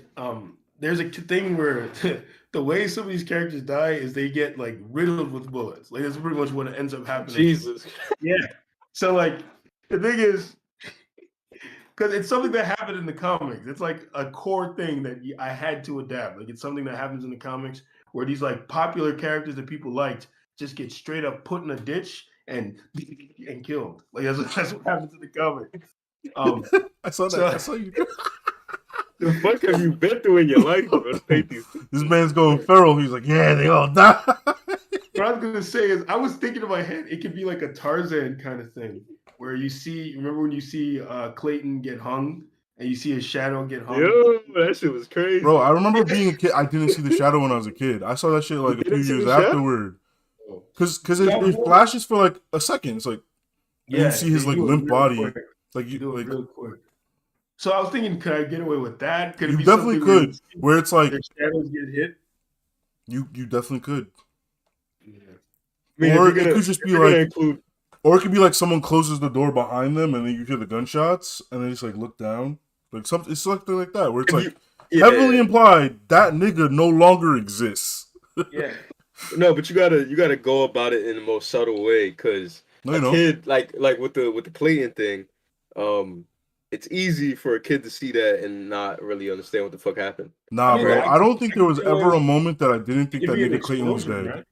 That An wasn't explosion dead. would work. Maybe an explosion. I could do something like that, and then they died in the explosion. But think about like back to the Tarzan. I don't think there was ever a moment I didn't think he was dead. Like sure, I didn't see the shadow, but I was like, yeah, he died. It was heavily explained. Like as a kid, I was like, that nigga's gone. Yeah, Bro, you they saw killed that him nigga wrapped Mufasa around on his screen, neck. bro. That nigga Mufasa got trampled to death. Yeah. They were about to throw Quasimodo into the fire, bro. Yeah, like that nigga got dragged to hell. That shit happened in Lion King, and I was just like, damn. Nah, Clayton's death was so crazy to me. Like Clayton's that's crazy. It was his own fucking fault. Like Tarzan's like, no. Anyway, Like, but all you had to do was chill. All you had to do was fucking chill. And yeah, but what I'm saying is like I do not believe that you have to like. I'm not saying you got to like take a kid, sit him down, and show him an ISIS video. Like I don't bro, know. trying to. No, I'm not. I'm really bro. not. I'm like, just trying to respect I'm trying to respect that like these kids aren't stupid. Like they don't need to be like sheltered and coddled. Yeah, it's like what age do you introduce? All right, now that you're 18, let me show you what a man getting his pop. No, but here's the thing though. Like when the reason why it's a problem is because a lot of these shows, especially when they go through the rating system, they're given like a rating that's a kid rating, like a PG rating. So their parents are allowing them to sit down and watch this based off of those ratings sometimes, based off of like not knowing going into it. So it's like they're in a sense trusting these people that are creating these shows to not, like not fill in those gaps that they don't know of. All right. In a way. If you want to talk about the rating system, that rating system is garbage. It's not on point. It's not on point. Garbage. It's not on point. It's not. But you have to take a certain responsibility as a creator and knowing that though. Like when fuck the rating system. We should change it. Yeah, that's my main point. We should change the rating system. I used to read these young adult novels, and as a kid, like novels that were supposed to be for teenagers, and the craziest things would be mentioned in some of these novels. Like characters would often die in these books, and they would describe their deaths. Sometimes they describe how this motherfucker died. Things like that would happen. Sometimes you get curses every once in a while. I learned my first curses from some random sci-fi novel, except that was actually for adults. And like that shit made no sense to me. Because in the library, they're supposed to stop you from taking out certain kinds of books. But they let me take that book out. They don't know. I was a teenager. They generally don't know. Get fired, boy. Yeah. No, they just generally don't know. Like, it's impossible to know. And no, that's when he started putting the YA stuff on it. I must have gotten to the book before. No, but that's what I'm saying. It's like if you try to do something because you don't want to you want to make sure that you're staying true to what happened and you don't want to coddle a kid, but it's like the parent wants to be able to. I don't know, like you said, I don't know if there's a specific age to teach a kid about that. More than likely, they'll probably find out on their own, talking to someone at school, but. It's not your job as a creator to teach them that. Like you don't take on that responsibility. But it's not that I'm teaching them about death. It's just like I'm telling a story, and in my story someone dies. And you know what happens in real life? Niggas die. Yeah. But there's no way to no, bro. Come on, like there's ways to tell stories without it, but like the story that I have, this is what happens. No, I'm saying with death, but being as explicit as you are with it. I never said nothing about being explicit. Okay. I never did. I was like, I literally went out of my way to show ways that you can show death without showing death. Like you can just imply. That's what I was saying. You disagreed. I said you go about it in the most subtle way possible. Where you're like, nah. I don't think you need to be like. See, that's something. I don't think it needs to be super extreme. I don't think you need to like show a fucking 52 gun salute into someone's back. But I also don't think you need to like be so far removed for it where it's So like, that ah, middle class, yes, I'm gonna push this button, and somewhere in some country, somewhere else, someone might be like, I don't think, like, I feel like you can do it in a very like normal way, because like, bro, we've all been exposed to it in our all sorts of media, and I feel like what's happening now is we are basically making our children worse and dumber by constantly showing them shit that has nothing to do with life. And Bro, trust it's me. getting to the point where they're getting to their ripe old ages and they don't know anything. No, trust me. They But know. that, but that, but They get that's their a exposure. different issue. Where are the parents in these child's lives? Like, They what are get they their doing? exposure from many other Are stuff. are, But are I'm they saying, just? like, bro, it's getting ridiculous. What I was gonna say though is adapting a thing like GI Joe to begin with. GI Joe had a lot of flack in the olden days because people thought it was glorifying the military. And like in my take, I don't do what other people, because like people will often try to do the opposite. They'll try to make GI Joe different because they don't want to glorify the military. No, literally in my take, I'm also glorifying the military. Like I said, like I'm a very sympathetic portrayal of the military. Like you see, like there are darker elements. Like you learn that there are generals who have ulterior motives and literally work for the secret organization. But for the most part, the military, they're the good guys. And instead, a huge element in my thing is that the terrorist organization is the bad guy and is manipulating the public to try and make them hate their own military. That's like something I do. I mean, I try to go about it in like a very like impartial way, but it's one of the themes that the military is not uniformly bad just because you are anti-military. Like these niggas will save your life when it comes down to it, you know? But I think the reason That's why right. Yeah. these kids, like, they need attention. Like, they're being left with like, a lot of them are being raised by these shows. They're being left in the household with the TV on, and they get exposed to all types of stuff. And I remember Family Guy made a commentary about that. Like, people want to blame the shows for the lessons that they're imparting or whatever, what the kids are being exposed to. But they were saying that you should have less of a problem with the show itself and more of a problem with, the parent that's not going out of their way to sit down and have these conversations with them instead of them getting a lesson from the show, they should be getting a lesson from their parent. All right, that's true. But then at the same time, you're really trying your best to make it harder for me to just make a show that I want to make because I got to worry about the kids. And it's But not that I'm is not worrying about the kids, right? Like I said, I'm not trying to show them, like, I'm not trying to show beheadings. I'm not trying to just be like, but all then right, but then you gotta ask accidental yourself, ISIS clip. But like, but you I gotta just ask want, yourself. Go ahead, go ahead. because I just like I am genuinely trying to find a balance here. Like there are definitely Yeah, stories that I just feel that like are just interesting, right? And I feel like younger people would like to see. I'm not even talking about 5-year-olds. I mean like fucking like 10 to like 15. Like they would just be interested in. And those kinds of stories are closer to real life than they aren't, right? Like even if they are set in a fantastical world, like they're set closer to real life. There are concepts that you understand: death, loss, love, all that shit, right? All that shit is like there. And like I said, I'm not trying to be super graphic. graphic in any of those regards. But like to say he's like, all right, you can't have none of that shit. Like, oh man, that person they wanted to go out, they wanted to like have feelings for the other person. You can't do that. It's a kid show. They can't have feelings for each other. That's so But what weird. what I'm saying though is what is the direction are you that you're trying to go with it? If is your show going to be more about you executing your vision, or is it going to be more about tailoring it for kids? Which one is taking priority in that? The vision, The vision. the vision, So because so okay, go ahead. well, because like the reason like I'm saying the vision is like I generally think this is an interesting story, right? Like I say I'm making a story. I generally think it's an interesting story. I I know the demographic I'm speaking to, which is why I'm not being explicit in any specific area of anything, right? But I also want to respect that the demographic that I'm like showing this to is at least able to understand the certain concepts that Young are being age. shown. Like Yeah. niggas died in Power Rangers, bro. I don't know if you know, but niggas died in Power Rangers. And they didn't just I'll go, be right back. oh no. They got exploded, my nigga. They got cut in half. Yeah. And they were dying. And but because it was a monster, it was okay. Right? But humans die too. And I'm not saying like every show has to have someone die. I'm not saying any of that. But I'm just saying like we are just like we are like this idea is oh you're a kid, you just can't understand things. Like that's problematic idea. I literally just watched this kid like this video of this literal 3-year-old learning how to ride a dirt bike. They were like, yeah, this is how I showed my kid how to ride a dirt bike. I got him like a bike when he was like 1, like a balance bike. Then I got him these other bikes and so much, so forth. And it's not underestimating the kid's knowledge. It's actually I feel like it's actually the opposite. Is you don't want them because you don't know what the effect. Obviously, somebody can like we play video games, right? We could play Call of Duty. Doesn't mean we're gonna go out and do a mass shooting. Like just because you see something doesn't mean you can still respond to life normally and not be too affected by it.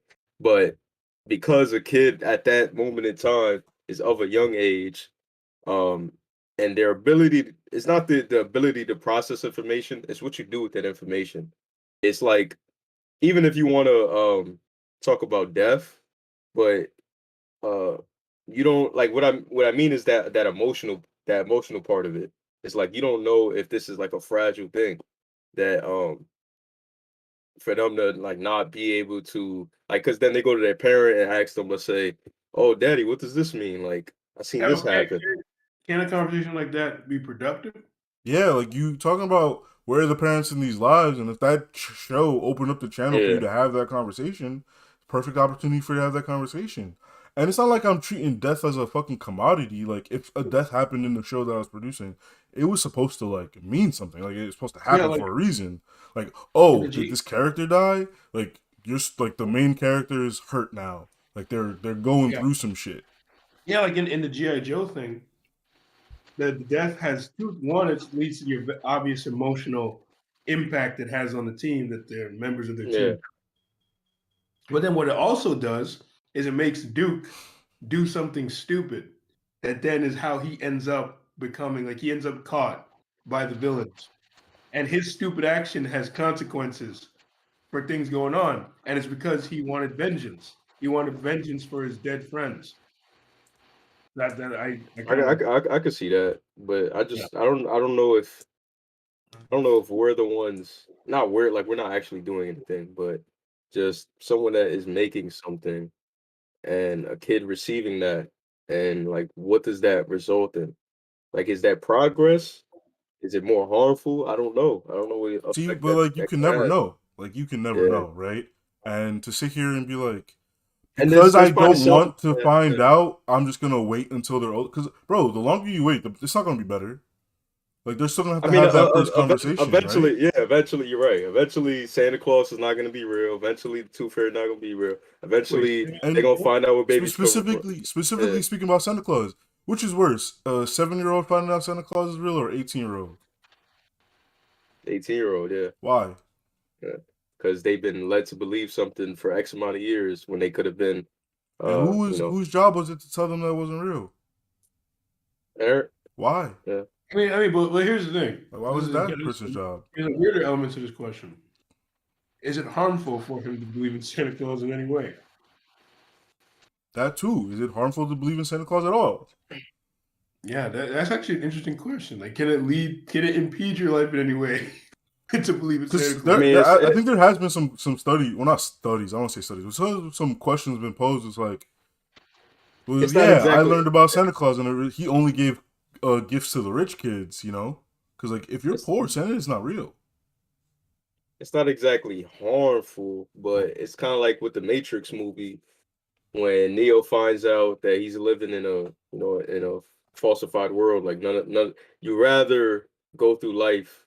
Some people, I mean, maybe because it's all dependent on the person. That's why it's hard to speak on this. Like if you Mm-hmm. ask the 18-year-old, damn, like I wish you wouldn't have told me the truth. Like you got certain people that rather live in that fantasy land But and not be told what about the the truth. kid who generally still believes in Santa Claus, and then on the 25th there's no presents there because his parents can't get him nothing?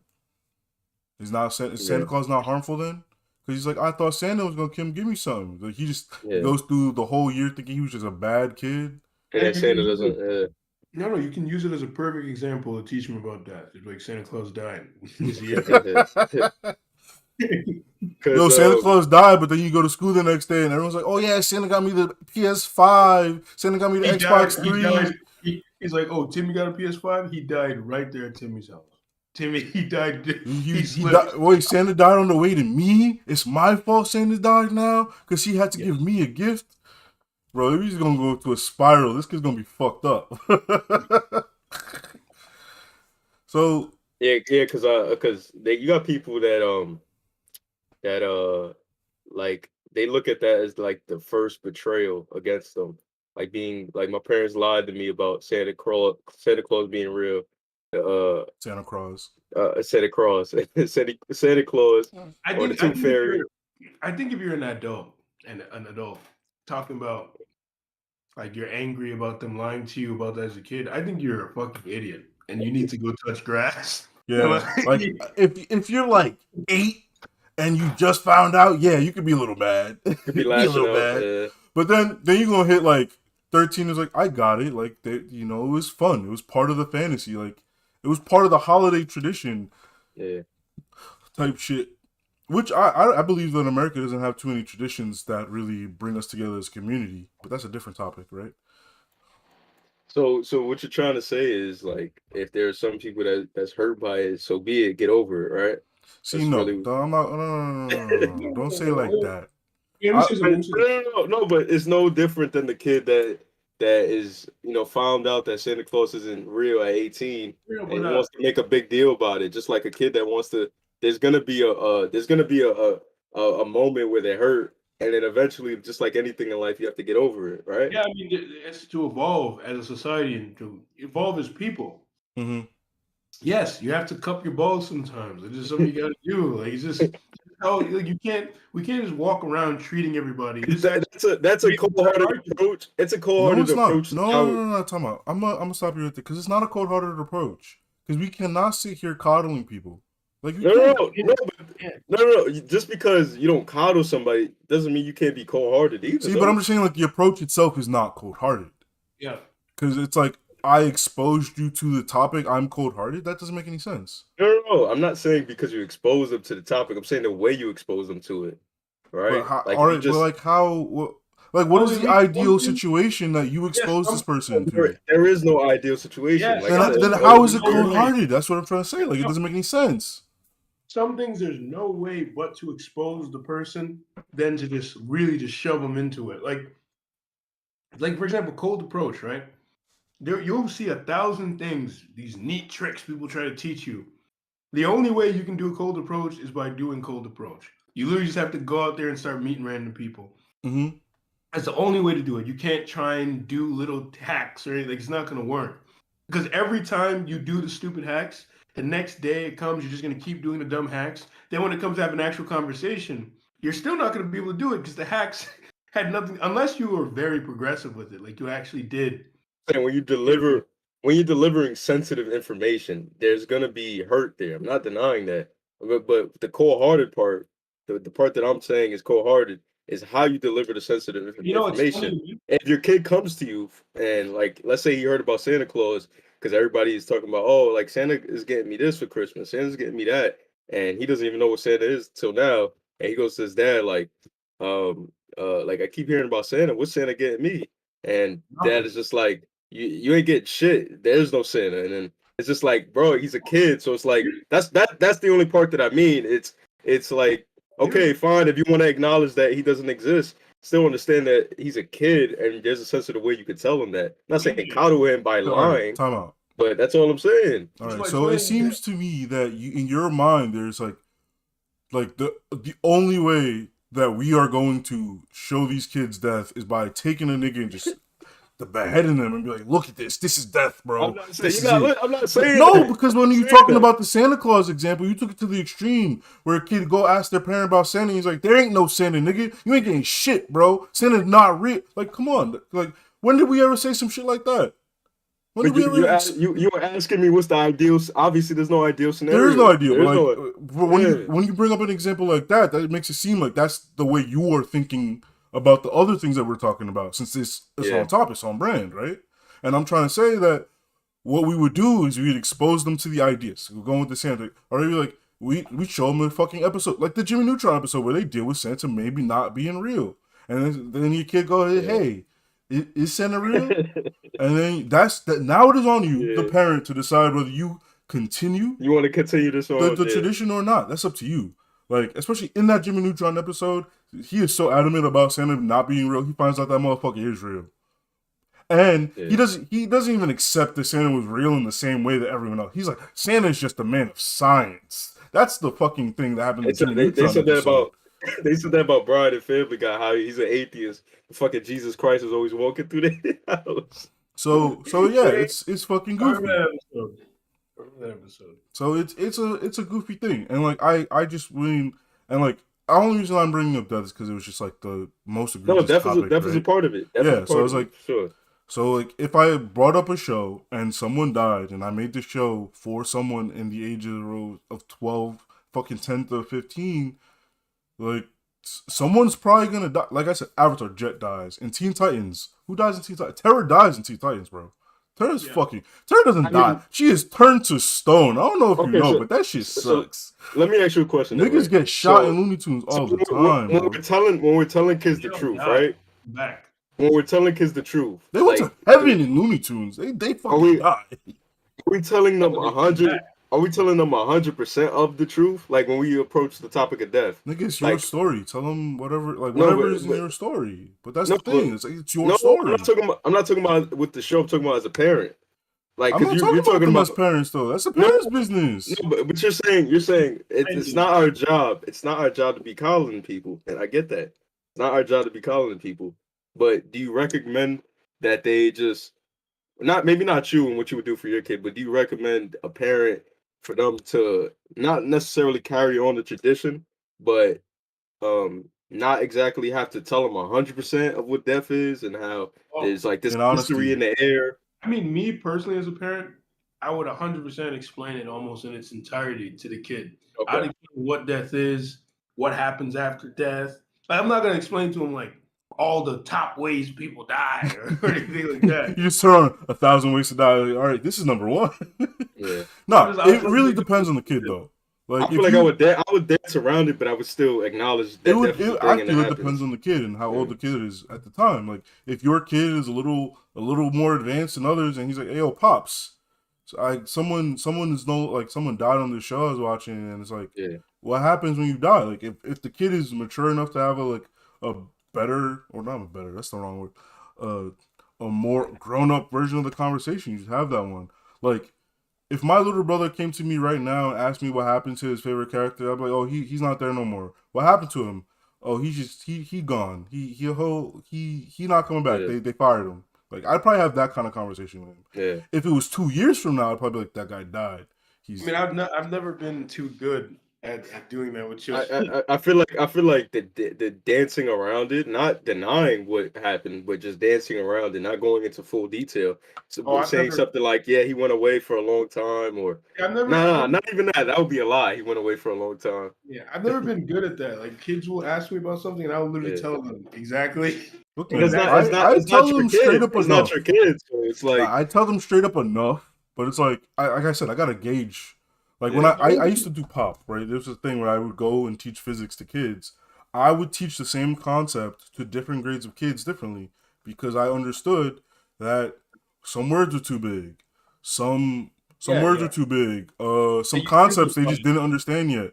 Like, I really had to gauge who I was talking to. Like, when I was talking to like the first graders, I'd be like, yo, do you know what a magnet is? Because I was talking about magnetism. They'd be like, no. And I'll explain what a magnet is. But if I was talking to the fifth graders, I'd be like, all right, so I got this magnet here. I just don't need to explain it. They already know what a magnet is.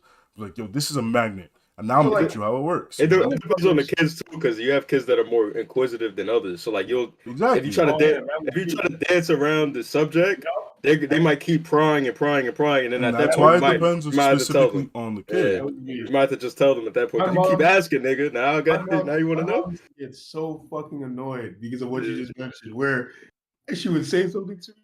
I ask her, but why? But why this? But why that? And I just my mom would get tired of me. My dad would sit there and try to like answer the questions until it gets to a point. He's like, yo, think about it for 5 seconds. Right. Just think about it, please. But he would answer most of the questions. He would just be like, all right, this to the point where he's like, all right, you got to think about it. Because like the answers in front of your face. Yeah. But the Yeah, other so thing, if it gets to that point, then I'll probably be 100% now honest. there's another element of this that's very interesting. What do you guys think about cartoons teaching kids about sexuality? Is that something that cartoons should ever do? Uh, I mean, Ray could probably make the So, argument for that one too if it's a part I of the feel story. like if it's like Part of your I'm gonna vision? go by age group. If it's like fucking, if they're like below the age of 10, no, just no. Why? Because there's nothing there for them. Like I know it's real life. You're against what they're trying to do in these modern cartoons. Then I don't know what the fuck they do in the modern cartoons, but if Yeah, your they- demographic is for the ages of 10 and They below, try to- nah, there's they no try reason to for teach that. these kids about sex, not sex itself, but like gay people and stuff like that. But what about the whole point before about prioritizing executing your vision as opposed to making this? See what I mean, if he you- specifically said was sex. So I was if you're thinking about including- like if you're including- sexuality that's and not- yeah, situations. yeah. I was like, nah, there's no reason for that. I mean, like sexuality, like in terms of like, let's say, also sex, like Or Like, if sexual it's just, orientation? like, You're this talking about boy- orientation? If the show is like, say the Bubble Guppies, right? Like random show. Like say the Bubble Guppies just had one guy had a crush on this other guy. I don't give a fuck. I don't give a fuck about that shit. Okay. I don't give a fuck. You don't- But like, it's because you said sex. So I was like, they're going to the realm Yeah, of but what like about- sexual exploration. I'm like, nah, we don't need to do that right now. What if they were actually like getting into the sexual identity and like explaining it? You think that's necessary? Because it just specifically, are we gonna keep with the Bubble Guppies? That don't got nothing to do with the show. Okay. It just it itself got nothing to do with the show. But it might be depending on what the type of show is. It might be. But that's why I central specifically part of chose it. the It might be Bubble a central Guppies. part of it. Because I was like, Well, let's say in the Bubble Guppies is like them trying to teach you about tolerance, and that's the thing they decided to go with in that episode. Yeah, And not they teach discriminating. you about sexual Yeah. identity and that kind of stuff. they'd have to do it pretty well. They'd have to do it pretty well. You can't imagine how they would be able. I to... can't imagine how they would do it Yeah. well enough. Because that Okay, what specifically about- is a topic that, like, you don't need to teach kids that shit. Like, kids will like whoever they like, bro. Yeah, I do not Like, think you need. I don't think any kindergarten person, they'll be holding boy hand, girl hand, dog hand. I mean, they don't give a fuck. If this type of show's getting a green light to begin with, you would have to think that somebody. You're absolutely wrong. I don't need to hear the end of the sentence to tell you you're You don't absolutely even know wrong. what am I gonna say? I don't need to What know am I at the gonna end of it. You don't got to know nothing. These executives don't give a shit about nothing except dollar signs, bro. So you don't think they factor in? Okay, well, he talks about concepts of sexual orientation or talks about sexuality. You don't If think it's gonna that? make them money, they'll do it. No, I'm not saying that they wouldn't allow them to put it out, but I'm going back to the rating system. Not saying it's 100% accurate with the demographic it's supposed to be targeting. The rating But system is so. But I would say ass. somebody with half a brain could at least See, that's your problem. You think they got half a brain? could at least You're crazy. who this is for and who this is not for. You're You know? crazy if you think they give a shit about any of that. I The mean, rating they system do- specifically, it's like a bunch of checklists. Do they curse? No. Do they Well, are they section- naked? No. Then you're good. Their blood? PG-7. Oh, is there blood? Oh, there's only this amount of blood. Okay. Like the rating system is literally a series of check marks. So you can conceptually do a lot and get a pretty good rating. You could And go there's around- people who've done it. When we were There's people kids, who've literally like gamed the Yeah, system. Like it that's happens how all the those- time. The cartoons when we were kids, they made a game out of that doing that. Like Invader Zim should not have gotten the rating it got. They literally were subverting all of the rules. They were like, okay, I can't do this, but it doesn't say anything about this specifically. Do that instead. Yeah, they'll do that kind of stuff on purpose. Yeah. So like, Okay, if so you're going to let's say about specifically talk older- about the rating system is so. Let's say in a Dumb. cartoon for older people now, in terms of like, let's say this cartoon is now for 12 and up. Do you think it's necessary to start teaching kids about sexuality then? Yes. I mean, this is like. All right. I'm not gonna grasp on the word necessary. word. Right? Is it acceptable? I think it is. Because, like, that's the time you're probably going to start questioning that shit, too.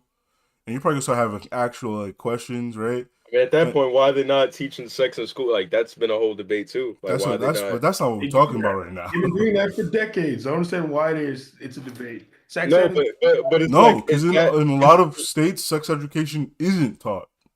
Yeah, true. It isn't. It isn't. Like yeah. we But- live in the great state of New York City, so a lot of the shit that the rest of the country is talking about does not apply to us. Mhm. Like it just Yeah. doesn't apply. Yeah, but I'm saying there are plenty of very liberal-minded countries that teach you sex ed. Countries or No, but states. Oh, I'm sorry, states that teach you. no, sex but that's what I'm But if saying. you look at their one specific program, it's not adequate at all. Their sex ed is like, don't do it.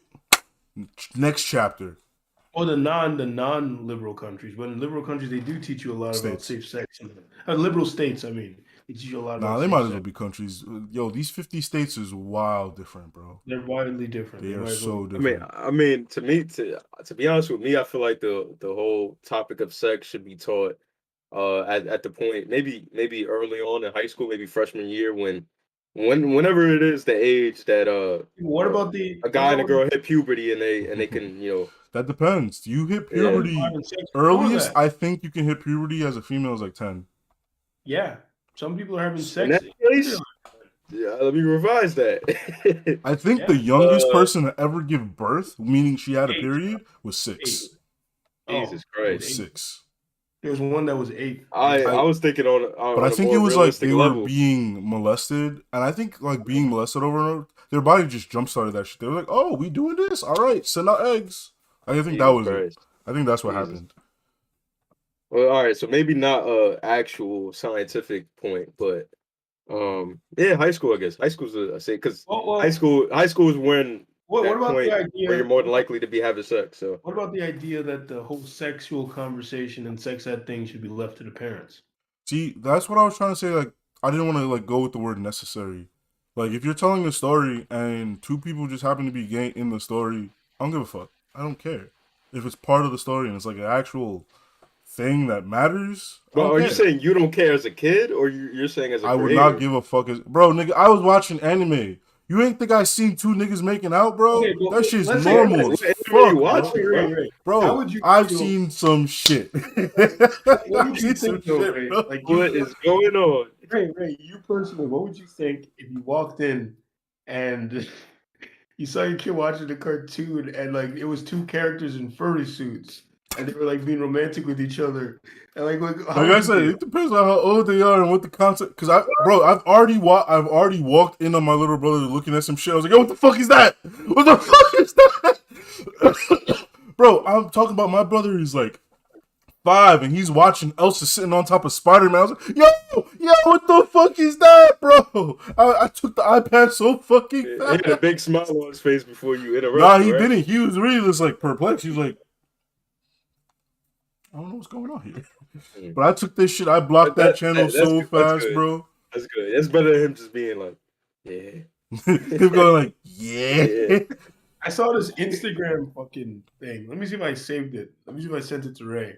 I'll send it to you guys. That shit had me Bro, rolling. while you look for that, like specifically, like that's why, like I said, I don't want to touch on the word necessary, but like I said about death, like if some things happen and the story involves a romantic relationship in which 2 people of different whatever, I mean, don't it could care. be one of those things where, like, especially with the education system, if they do happen to offer that class, they can get a parent to authorize it, right? Sign I see, off like, on I feel it. like we're talking about kind of like different things because I'm still like talking about like specifically like cartoons. Oh, within shows. Okay. And like you're talking about some other thing. Like, if you want to talk about the conversation in general, like No, but that's what Vanguard was asking though. He was saying when in the school system. I thought we transitioned into that. but Was if it you the wanna- school system specifically, Vanguard? Or are you still talking about shows? I was talking about shows in general. I So, thought you were talking about within the school system. Okay. because like School within system- shows, What I was gonna say real quick is it's a video of a kid riding a bike. He rides past this like van. yeah. I forgot what he said. But it was He's something like, it was something along the lines like, oh God, bang. yeah. He's riding. a Rides bike, right into a fucking boom, like backs a into a door. yeah, basically. Oh man, this look is stupid, but that shit was He funny. was so excited, bro. He It was was so so funny. happy. It's so- but like I said, like, cause like think about it, Teen Titans they had Starfire and Raven, and then not Starfire and Raven, they had Starfire and Robin, but at the same time, Raven was also feeling Robin. So I was like, yo, what is this threesome shit happening, bro? Like, Robin, you dog ass motherfucker. Like, You come kind on. of exaggerate. It wasn't on that level. Nah, bro. I remember That. thinking, yo, 'cause I even said this last time. I was like, yo, my boy, because I remember he was talking at Raven when she was like doing the whole Trigon thing, and Raven was looking at him, and I was like, nah, bro, you got Starfire. Come on, what you doing, bro? What you doing, bro? Maybe you already hit that. I Maybe you wouldn't hit be it before. surprised. See, But so I was like, see, y'all looking at it. Y'all head is in the gutter, man. Like, you know what I'm saying? This is a kid's show. Y'all connected these dots that they did. Like that threesome. nigga Robin from day Already one hit was it? trying to lay pipe on Starfire. I don't know what you're talking about. I mean, actually, now this is something where this is an interesting conversation. Do you guys think those jokes that we were talking about, where are from our childhood, the creators of these shows would push the boundaries on purpose? Do you think those things should be punished, or those things should be allowed? Well, I feel like Push- it depends on the boundary that they're pushing, right? Uh, It depends. Because like Depends there on are some jokes that they definitely shouldn't be showing. Like there's some bro. Like like did the you see courage thing, right? the The what? courage thing. The courage thing when you was talking about how he was it was pimps or something. There was a pimp and that wasn't a courage. joke. That wasn't. Yeah, that was not a joke. That was just a No, real I'm situation. saying that What you're saying. they're pushing the boundary though. They pushing the boundary So, to express something. but I Well, I meant mean, something like as we were kids, we didn't get it. We didn't think these were pimps or anything at all. Like we didn't get that element. To us, it was just a sad story with some dogs. I was like, yeah, these girls are really just trying to get away from this abusive guy. Like I don't even know. Like like you understood. Yeah. You understood the individual blocks, but you did not put them together to make the structure type shit. Yeah. And I think that's fine. But Okay, well, Best way you could go about specifically it. about those like there's like some like if you watch the Minion movies, there's these two Minions in the back like going at it. Like they're fucking making out and shit, grabbing ass and shit. And I'm just like, what the fuck? Yo, bro, I didn't even know. But like I saw a compilation of it. They're like, yo, like this they was like zoom in on the side and they'd be like this minion be like, whoa, and just make out with this other minion like out of nowhere. And then they're like grabbing ass and I was like, yo, what the fuck is going on here? I was like, yo, what the fuck is this? Yo, what the fuck? Yo, wait, let me see if I can pull it up. He said, whoa. All right, but what about like a joke from Animaniacs? There was this joke in Yo, Animaniacs look at where this she's shit. like searching through this office, and then like Look at this. Look at him. Look Let at me this see. shit, bro. I'm not showing this to the stream. look at the rock's face. Oh, okay. All right. That's You connecting dots, man. Come on. well, he's like peeing on them in that one. No, that wasn't. That was It's a like fountain. a faucet, but it looked like he was Yeah. peeing. Or Yeah, I faucet. know. That was a What joke. the fuck that's is weird. this shit? Okay. See, look, see, he was out in the background. Just Wait. Oh, play it. Keep playing. no, that was the clip. That was it. What the fuck? Okay. Bro, he was out here being sus. Well, Bro, anyways, look, this one's 8 minutes of them being sus, bro. in Animaniacs, right? There's a joke where I think it's Yakko tells Dot to look for Prince, and Oh, she yeah. comes over with Prince, and he's like, "No fingerprints," and she's like, "I don't know about that."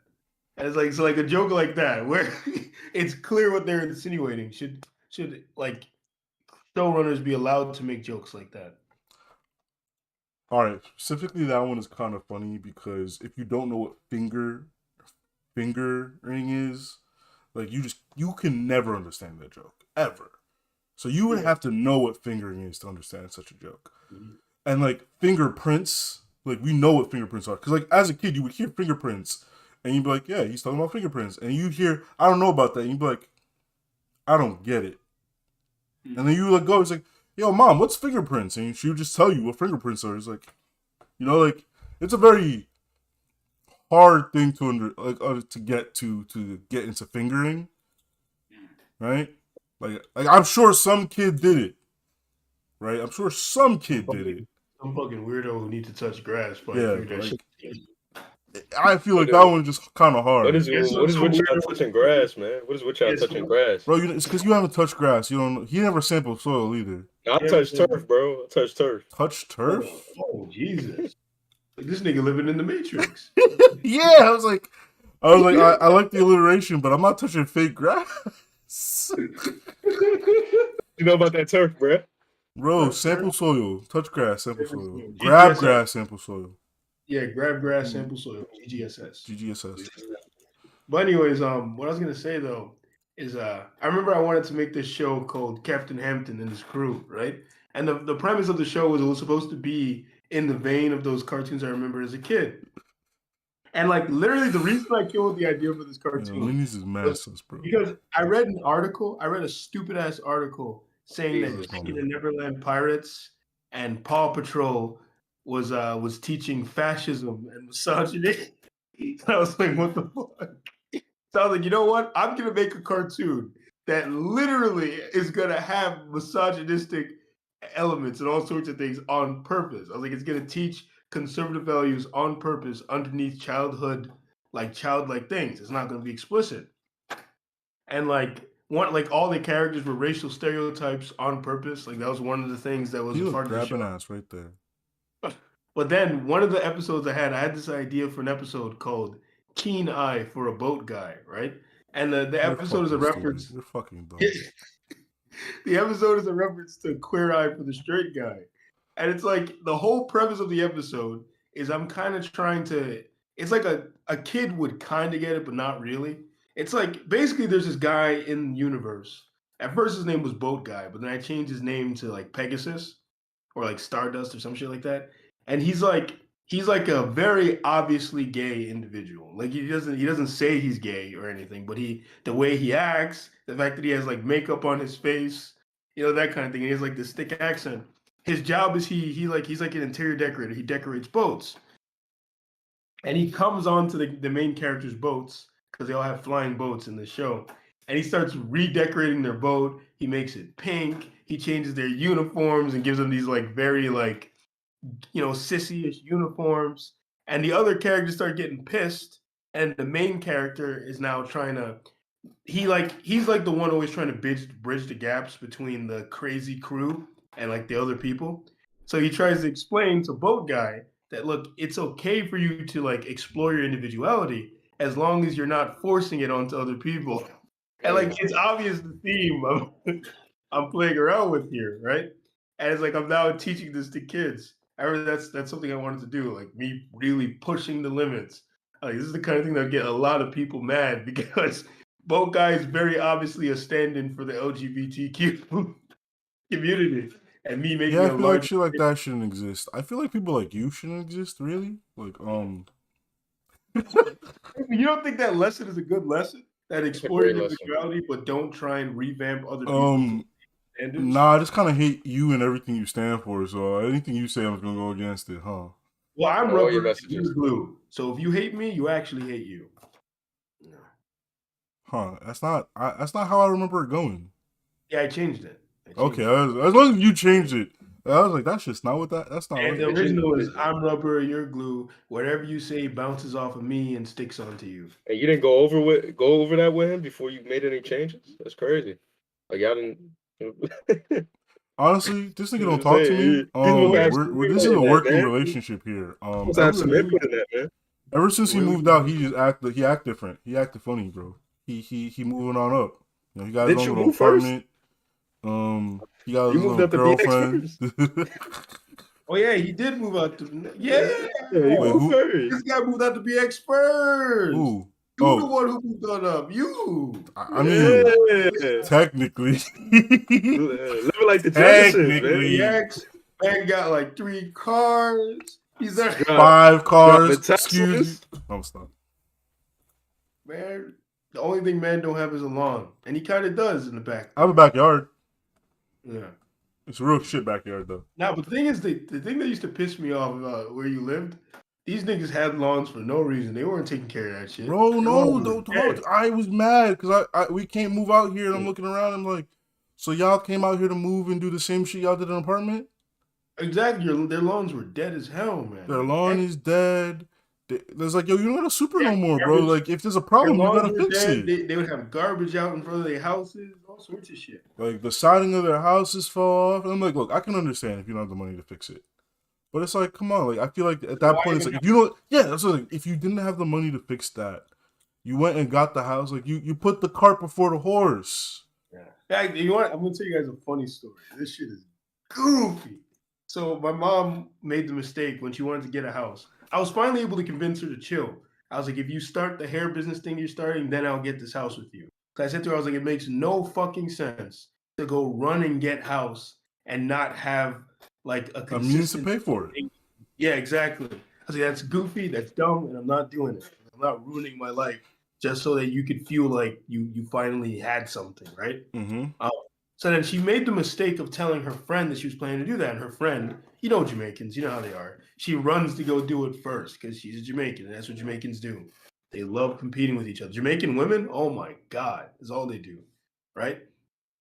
She runs to go get the house, right? You know what this goofy chick? First of all, she gets like this one-story house shit. that's according. Yeah, we want to get the hell out of here now. I just realized what time it was. Yeah. Yeah, me too. I was wondering. Well, Emilio, Ref was saying that he's not. He probably won't even be able to. If he did come, What's that got to do with us? We were getting dinner, bro. Worried about But- that man's plans, man. What I was gonna say though is, she has the house, but because the house is like all the way in like, you know, I hate giving out so much information about where we live. These niggas already know where we live. They It's probably deep. all the references we made, they zeroed in on where. Bro, we there's always live. that one person's like, I can pinpoint your exact location. Yeah, but anyways, Pull up with a knife and stab you. her house is in like fucking Connecticut, right? And you know she works in like Manhattan. So the fucking woman. No, not the Connecticut to Manhattan. Bro, do you know how much money it costs just to take the Metro North every day? So get this, What? get this right. Get this right. The woman has to sleep in her car. She only gets to go to her house like on the weekends. Is that? Now I gotta be making What do you mean great she's bank. sleeping in her Could be car? making great bank for that. Yeah, what do you mean she's sleeping in her car? Bro, she not taking the Metro North? No, it's like I don't know what my mom was. She's like there'll be days she has to sleep in the car because she can't go home. And she'll sleep in the car and she'll go to That's work. that's That putting the must- cart before the horse, money. bro. Come on. Yeah. When That's she told me that story, I'm on the phone listening to it, and you know how you turn to an old person, you start shaking your head. That's what I did. I was just like, Bro, so she was out here living in apartment, living decently, and then she went and go made herself suffer. and now, yeah, that's what I said. I was like, Mom, that's exactly what I didn't want you to. Because I was explaining to her, I was like, that's the kind of goofy shit we'd have to do. Because I was like, Mom, you gotta. I was like, that's literally what I would have had to have done. Like, there would have to be moments where I had to sleep. Because I was like, let's imagine. Like, I'm gonna use you as an example. Because I was like, let's imagine I live all the way up there. There'd probably be times I'd have to ask you, Ray, like, yo, Ray, like, my shit starts soon. And if I go all the way over to Connecticut, it ain't gonna make no sense. You mind if I crash in your crib so that I can go to work? And then, you know, there'd be goofy times. Like, that shit's goofy. I'd say yes, but I'd also be like, yo, nigga, you need to move. Yeah, you'd be like, you need to move back to the city. That's what you tell me. Like, it's just. Which is, it's I was weird. trying to tell that to my parents too, because they were going to keep all their jobs here. And I was like, you want to move 45 minutes up? And he's like, oh, but it's not that. It's like, bro, my dad tried to make it seem like I was only going to be 30 minutes away by car. I was like, no. It took 40 minutes just to drive there. And if you were driving, I know that's going to take an hour to get over there, bro. Come on. Stop playing with me. Stop playing with me, bro. Stop Yeah, playing they with me. really. And plus, And that was people, on a weekend when there was no traffic. Come on, stop playing with me. exactly. Stop playing Stop with me. using best case scenarios as if they apply unilaterally. That's the quick way to fuck yourself up. You know? So Because it's like, bro, I think, bro, every like 6 a.m. I could hear my dad getting up to go to work. 6 a.m. And he lives close enough already, right? Imagine now he you lived get up at 40 like 4. minutes away on Yeah. a good, 40 minutes on a good, nah, bro. You'd have to be waking up at the fucking 3 a.m., 4 a.m. just to get to work. Yo, my uncle used to have to do that shit. Nigga was waking up at like 3 a.m., 4 a.m. pretty much. Nigga did not get to sleep at all. So And my dad, he stay outside, bro. He won't come home until like midnight because he does like extra shit.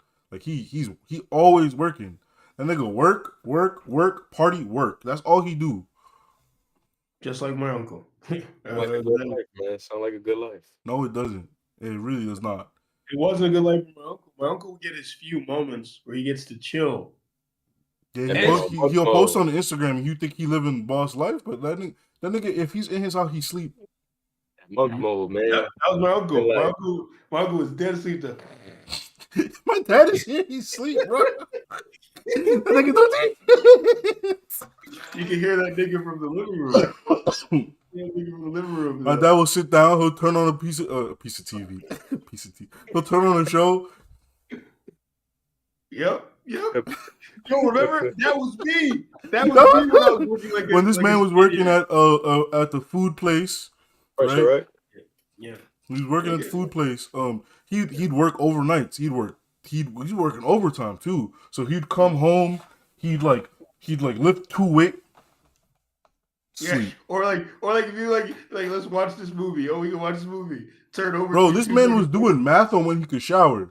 He's like, man, if I shower now, I'm gonna have to do this. That means I won't be able to do this. Yeah. Bro, this man was calculating how he could take a shower. That shit's crazy to me, bro. I have to do cold arithmetic on what I could. He was like, man, but I wanted to eat. I think that those words came out his mouth. He's like, I want to shower, but I gotta eat. I was like, this man is making choices. I had to decide between being clean or a musty nigga. That's crazy. Yo, it was being clean or having a full belly. Or going to work. It's like I could just not do it. But then after I was about to quit, I just stopped caring. Yep, this man, he was like, I'm gonna be late. That's their problem. Yeah. When I was about to quit, I was like, oh, whatever, fuck those guys. I was like, fuck them, and then I That's left. crazy. Couldn't even have time for a piece of TV. That's wild. No, seriously. And then, yo, I became so obsessed with managing my time then. That's where, it was crazy. Like, if a show did not make me laugh or do anything within like 2, 3, 5 minutes, I'm like, I don't have time. I gotta find something else. Bro, he would literally sit there. Off. He's like, all right, wasting my time. Man, no one talked yet. Fuck. Wasting my time, bro. No one said anything. He's like, damn, I'm not interested. The show just, man, I didn't even like the opening credits. Next show. I think I've done that before. I think I've literally done that before. Oh, now, remember we went to see Need for Speed? That shit was so funny. Oh, right. Yeah, we went to the movie theater. Yo, EJ, nah, because that shit is an ordeal. First of all, this man, I don't know whose idea was it. We went to AMC all the way in Manhattan. Not one of the 3 of us lived in Manhattan at the time. Not one of us. I don't know where the fuck we went to AMC in Manhattan. We were supposed to meet his sister, and she ended up not meeting us. Oh yeah, that was the reason. He was supposed to meet his sister. We were supposed to go to the specific AMC. I'm like, the only AMC I knew of was at 42nd Street, because that's just so we were wandering around for mad long. Yeah, bro, we were wandering. I was like, okay, if it's not this AMC, what about that AMC or that one, bro? We literally walked all around Manhattan, bro. Like, we walked down, up. We were at the water just walking around that bitch at the one point. And I think eventually we were like, fuck it, let's just go watch a movie. AMC's right there. Let's just watch a movie. We go in, we get our ticket, we sit down. We're like, oh man, we're so excited! I can't wait to see this movie, bro. We've been waiting for this all day. The fucking opening credit show for this Need for Speed shit. We all looked at each other like, I don't want to watch this shit. Yeah. So we get up. We get up and go to the fucking the cashier's like, yo, our movie just started. Can we just like change our tickets and go watch something else? And she was like, yeah, just go watch something else. Yeah, like I just remember it so clearly when the credits roll. I remember I turned and looked at them, and it was because I was wrestling with it in my head. I was like, yo, should I really just turn to them and tell them I don't want to see this? You guys are some good citizens. Why'd you ask? I would have just went to the movie already. Yeah, I mean, I don't even know why we asked. It was just because we were trying, like, I don't know. It was like we were just not trying to be dickheads about it. We were just like, yo. No, I think we were scared that they would think we were trying to sneak into another movie. Maybe. I don't know. I don't remember thinking anything beyond let's just go ask. I was so fucking happy when I turned to them and told them I did not want to see that movie, and they also didn't want to see it. I was so happy. I was like, because you're right. Because when I was a kid and my mom took me to see that movie, I didn't want to see it. I got my ass up and left. I just went to another movie. I was like, this movie's dumb. I don't want to watch this. Or so, like, there's only one movie I generally think I didn't like when I was a kid. Like, being in the theater. Bro, it was so bad my dad didn't even like it. Like, my dad actually fell asleep in the movie theater. It was Avatar. Oh my God. It was Avatar: The Last Airbender. Yo, fun fact. The first time I ever went to see Scooby-Doo as a kid, I was so excited to see that movie. My mom took me to see it. I was excited to see the movie, and then in the theater, I fell asleep. I didn't even hate the movie. I don't know why I ended up falling Bro, asleep. all your excitement left your body when it was playing. You're like, I can finally. Yep, I went to sleep. It was like somewhere around the halfway mark. I fell asleep. And my mom and sister didn't even wake me up. They sat there watching the movie. Bro, they were definitely talking shit about you too. Like, look at him. Look at him. They Look did. at him. They did. When I woke up, she was like, I fell asleep. I missed the whole movie. That's some Jamaican shit. That's some Jamaican shit and be like, look at this. He was so excited to watch this movie. And I can easily wake him up, but we're not going to do that. I'm going to sit here and talk all this shit about how he's sleeping. Yeah, I was dead asleep, man. And then I wake up. I look up on the screen. It's crazy because I wake up, look on the screen. There's fucking a giant Scrappy-Doo walking around. I was like, what the fuck? I was like, what? And then, like, I remember when I went to go see Captain Marvel with this girl, man, I fell asleep during that shit too. I was like, but that movie was boring. Yeah, that shit was boring. I went straight to sleep, man. And like, wow, this is such a nice lull. Yeah, pretty much. And don't forget the classic Total Recall where we had a whole conversation. I will never forget that conversation. I actually did think about rereading Homestuck, TBH. But I was like, nah, that's too long. The classic, actually, this relates to our last episode. So when I watched Heroes United, the crossover between Generator X and Ben 10, yes, the craziest thing fucking happened. So the shit begins, right? The credits roll. I blinked, and the credits were rolling again. And I was like, wait, what the fuck? And then I realized I fell asleep, but I fell asleep so seamlessly that it cut out in the beginning of the show, and I hadn't even realized I fell asleep. So I'm just like, then I'm like, oh shit, it's over? I was like, I missed it. And I was so angry because I was waiting the whole fucking week for that thing. Like, I can't wait. And then I get there and I fall asleep. I was like, these motherfuckers. Yeah. But anyway, I guess we could call it a night now because we had shit to do anyway. All right, so say the thing. Any final thoughts? No, not really. All right. My final thoughts, I'm just happy to be alive, and I'm happy that we have this life to live. Just leave it upstairs. I'll take it. I just feel like you just gotta show people that you care about them. So you took too long. I was trying to end the thing before I had to take this call. But anyways, catch you same bad place, same bad time. Nah, I'm gonna have my final thoughts. Fuck you. No, I'm joking. Goodbye. Oh my god! I thought you were serious.